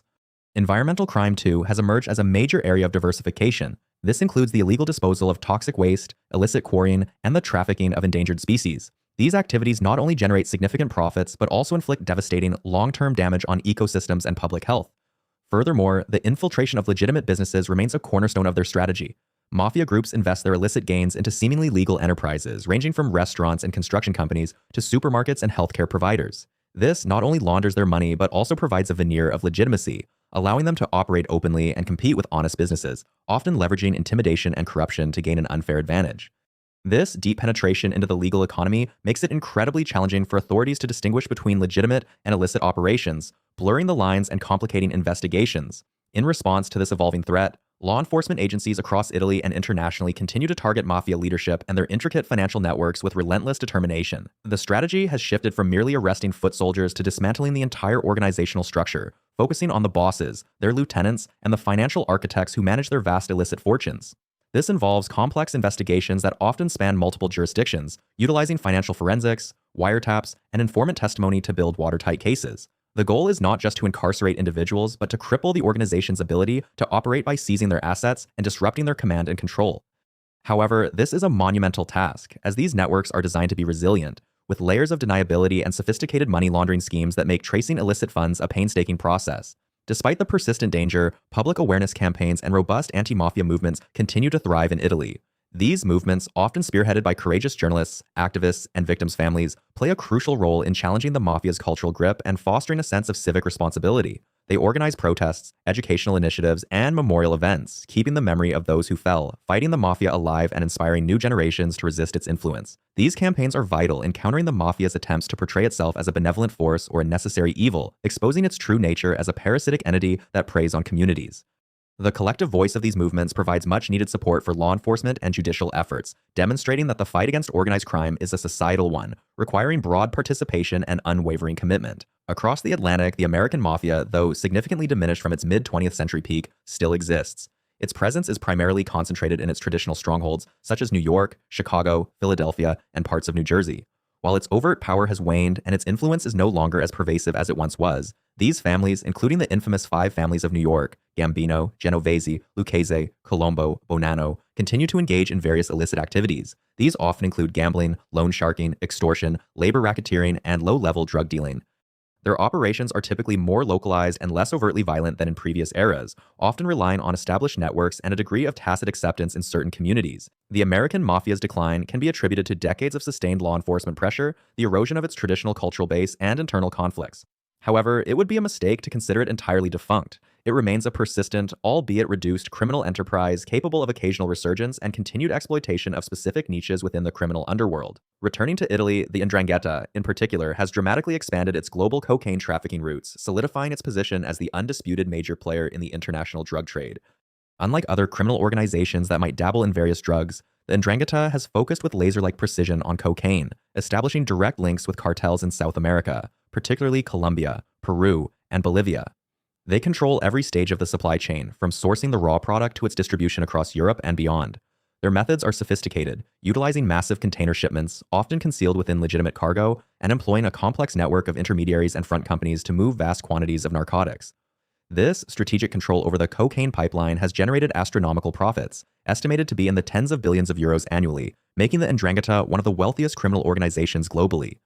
These immense financial resources allow them to corrupt officials, invest in legitimate businesses, and maintain a formidable arsenal of weapons and personnel, further entrenching their power and making them incredibly difficult to penetrate.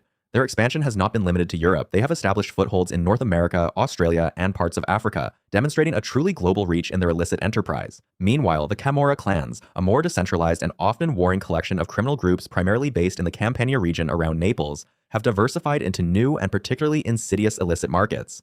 One of the most alarming of these is the illegal disposal of toxic waste. Campania, already suffering from environmental degradation, has become a dumping ground for industrial and hazardous waste, often transported from northern Italy and other European countries. Camorra clans facilitate this illegal activity, burying or burning toxic materials in agricultural land, abandoned quarries, or even residential areas, with devastating consequences for public health and the environment. This eco-mafia activity is incredibly lucrative, as businesses save vast sums by avoiding proper, legal waste disposal methods. The Camorra's involvement extends to all aspects, from brokering deals with unscrupulous companies to transporting, burying, and covering up the evidence. This illicit market demonstrates the Camorra's opportunistic nature and its willingness to engage in crimes that inflict long-term damage on the very communities they inhabit, all in pursuit of profit. Their diversification also includes counterfeiting, particularly of luxury goods and clothing, and the control of local food markets, where they extort businesses and manipulate prices. In response to the escalating threat posed by these powerful organizations, Italian authorities have launched major, unprecedented operations. A prime example is Eureka, a massive anti-mafia operation launched in May 2023. This coordinated international effort specifically targeted the 'Ndrangheta's global drug and money laundering networks. Operation Eureka involved thousands of law enforcement officers across Italy, Germany, Belgium, France, Portugal, Spain, Romania, and other countries, resulting in hundreds of arrests.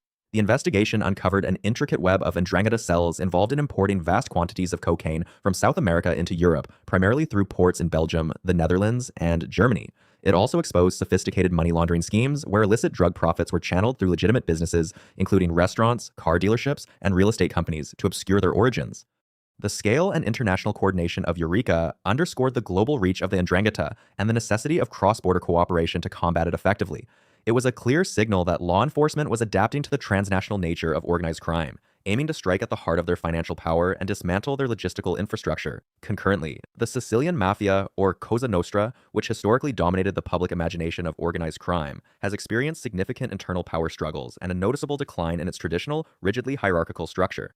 While still present and capable of exerting influence, particularly in parts of Sicily, its power has been considerably eroded compared to its heyday. Decades of relentless law enforcement pressure, the rise of anti-mafia sentiment among the Sicilian population, and the capture of key bosses have weakened its command and control. The death of historical leaders and the imprisonment of others have left a vacuum, leading to factionalism and disputes over territory and leadership. This has resulted in a more fragmented and less cohesive organization, often relying on individual families or smaller groups operating with less central authority. However, it would be inaccurate to declare Cosa Nostra extinct. It continues to engage in extortion, public contract infiltration, and local drug dealing, but its national and international reach pales in comparison to the 'Ndrangheta. Its traditional code of silence, or Omertà, has also been significantly challenged by a growing number of informants and collaborators with justice, Pentiti, further undermining its internal cohesion and operational security. A testament to the increased international cooperation against organized crime is the extradition of key 'Ndrangheta bosses back to Italy. One prominent example is Rocco Morabito, often referred to as the King of Cocaine in Milan, who was a high-ranking member of the 'Ndrangheta's Africo clan. Morabito had been on the run for 23 years, living under an assumed identity in Uruguay, where he was arrested in 2017. After a dramatic escape from a Uruguayan prison in 2019, he was recaptured in Brazil in 2021 and subsequently extradited to Italy in 2022. His extradition, along with others like him, signifies a growing global commitment to hunting down and bringing to justice these powerful criminal figures, regardless of where they seek refuge. These extraditions are not just symbolic victories. They dismantle leadership structures, disrupt operations, and send a clear message that there is no safe haven for those who orchestrate international criminal enterprises. They highlight the effectiveness of Interpol and Europol in coordinating international efforts to track, apprehend, and repatriate high-value targets. However, the fight against contemporary organized crime is not without its new and formidable challenges. One of the most significant hurdles for law enforcement is the widespread use of encrypted communication applications by mafia members.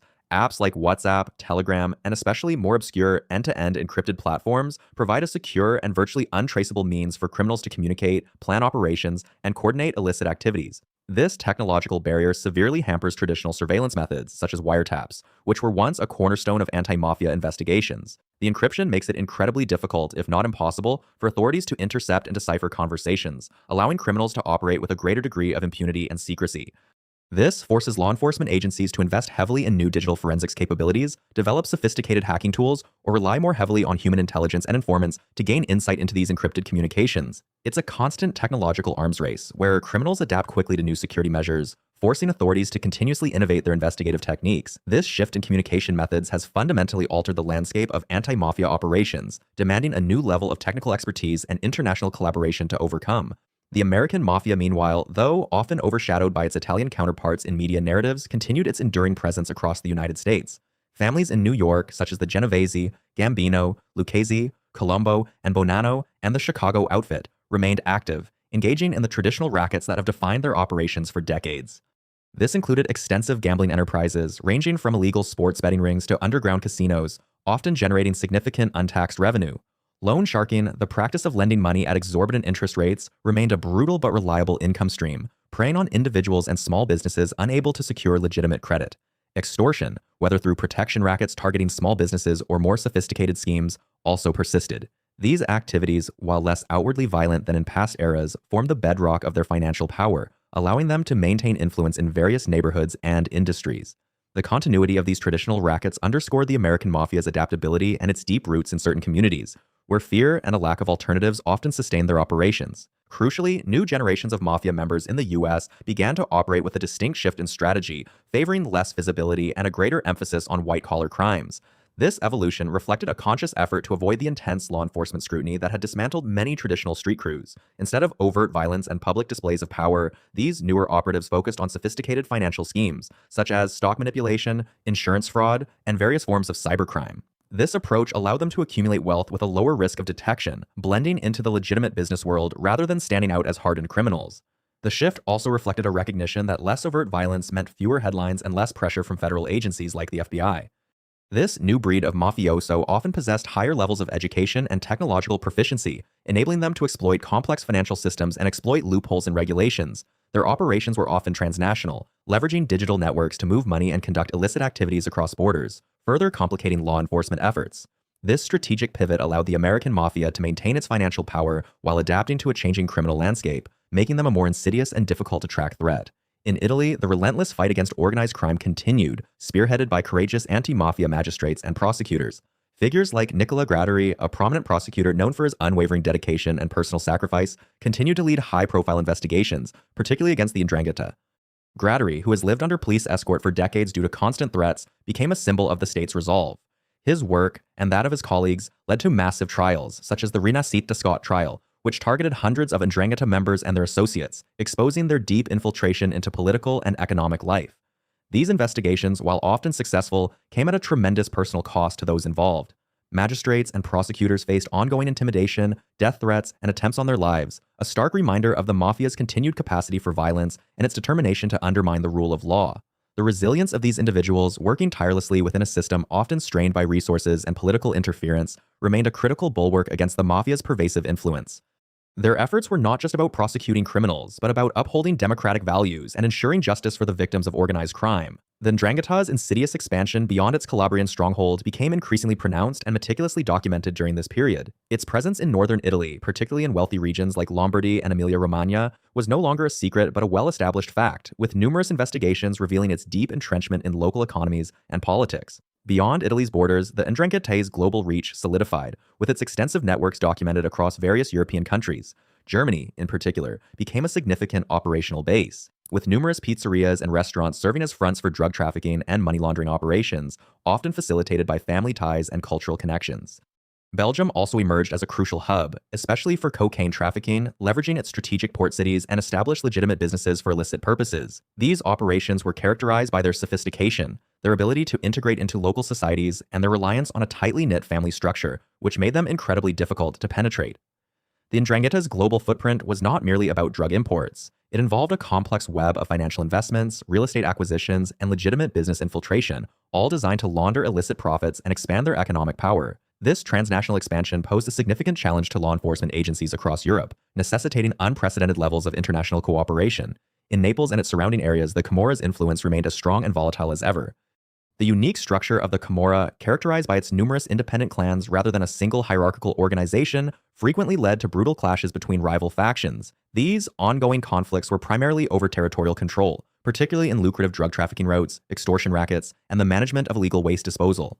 The streets of Naples often bore witness to these power struggles, with drive-by shootings, assassinations, and bombings becoming grim markers of the ongoing turf wars.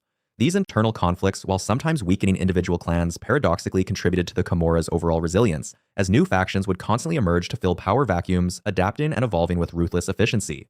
The Camorra's deep roots in the social fabric of Naples, often exploiting poverty and lack of opportunities, allowed it to recruit new members and maintain a pervasive presence. Its involvement in everything from counterfeit goods to construction contracts meant that its influence permeated nearly every aspect of daily life, making it a formidable and enduring criminal enterprise. Responding to the persistent threat, the Italian government implemented a series of new legislative measures designed to combat mafia infiltration in public procurement and various economic sectors. Recognizing that the mafia's primary strategy involved exploiting legitimate systems for illicit gain, these laws aimed to strengthen oversight, increase transparency, and introduce stricter penalties for corruption and collusion.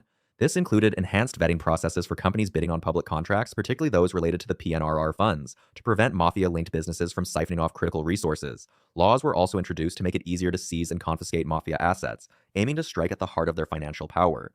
Furthermore, efforts were made to streamline legal procedures for prosecuting economic crimes committed by organized crime groups, allowing for quicker and more effective judicial responses. These legislative reforms represented a continuous adaptation by the state, aiming to close loopholes and create a more robust legal framework to counter the mafia's evolving tactics. The goal was not just to punish, but to prevent, by making it significantly harder for criminal organizations to operate within the legitimate economy. Beyond legal and law enforcement efforts, educational initiatives and cultural projects across Italy played a vital role in the long-term strategy to combat organized crime. These programs aim to raise awareness among younger generations about the dangers of the mafia, its corrosive impact on society, and the importance of legality and civic responsibility. Schools became key venues for these initiatives, with workshops, seminars, and theatrical performances designed to demystify the mafia and challenge its romanticized image. Museums dedicated to the victims of the mafia and cultural events celebrating anti-mafia heroes sought to foster a collective memory and a sense of moral outrage against organized crime.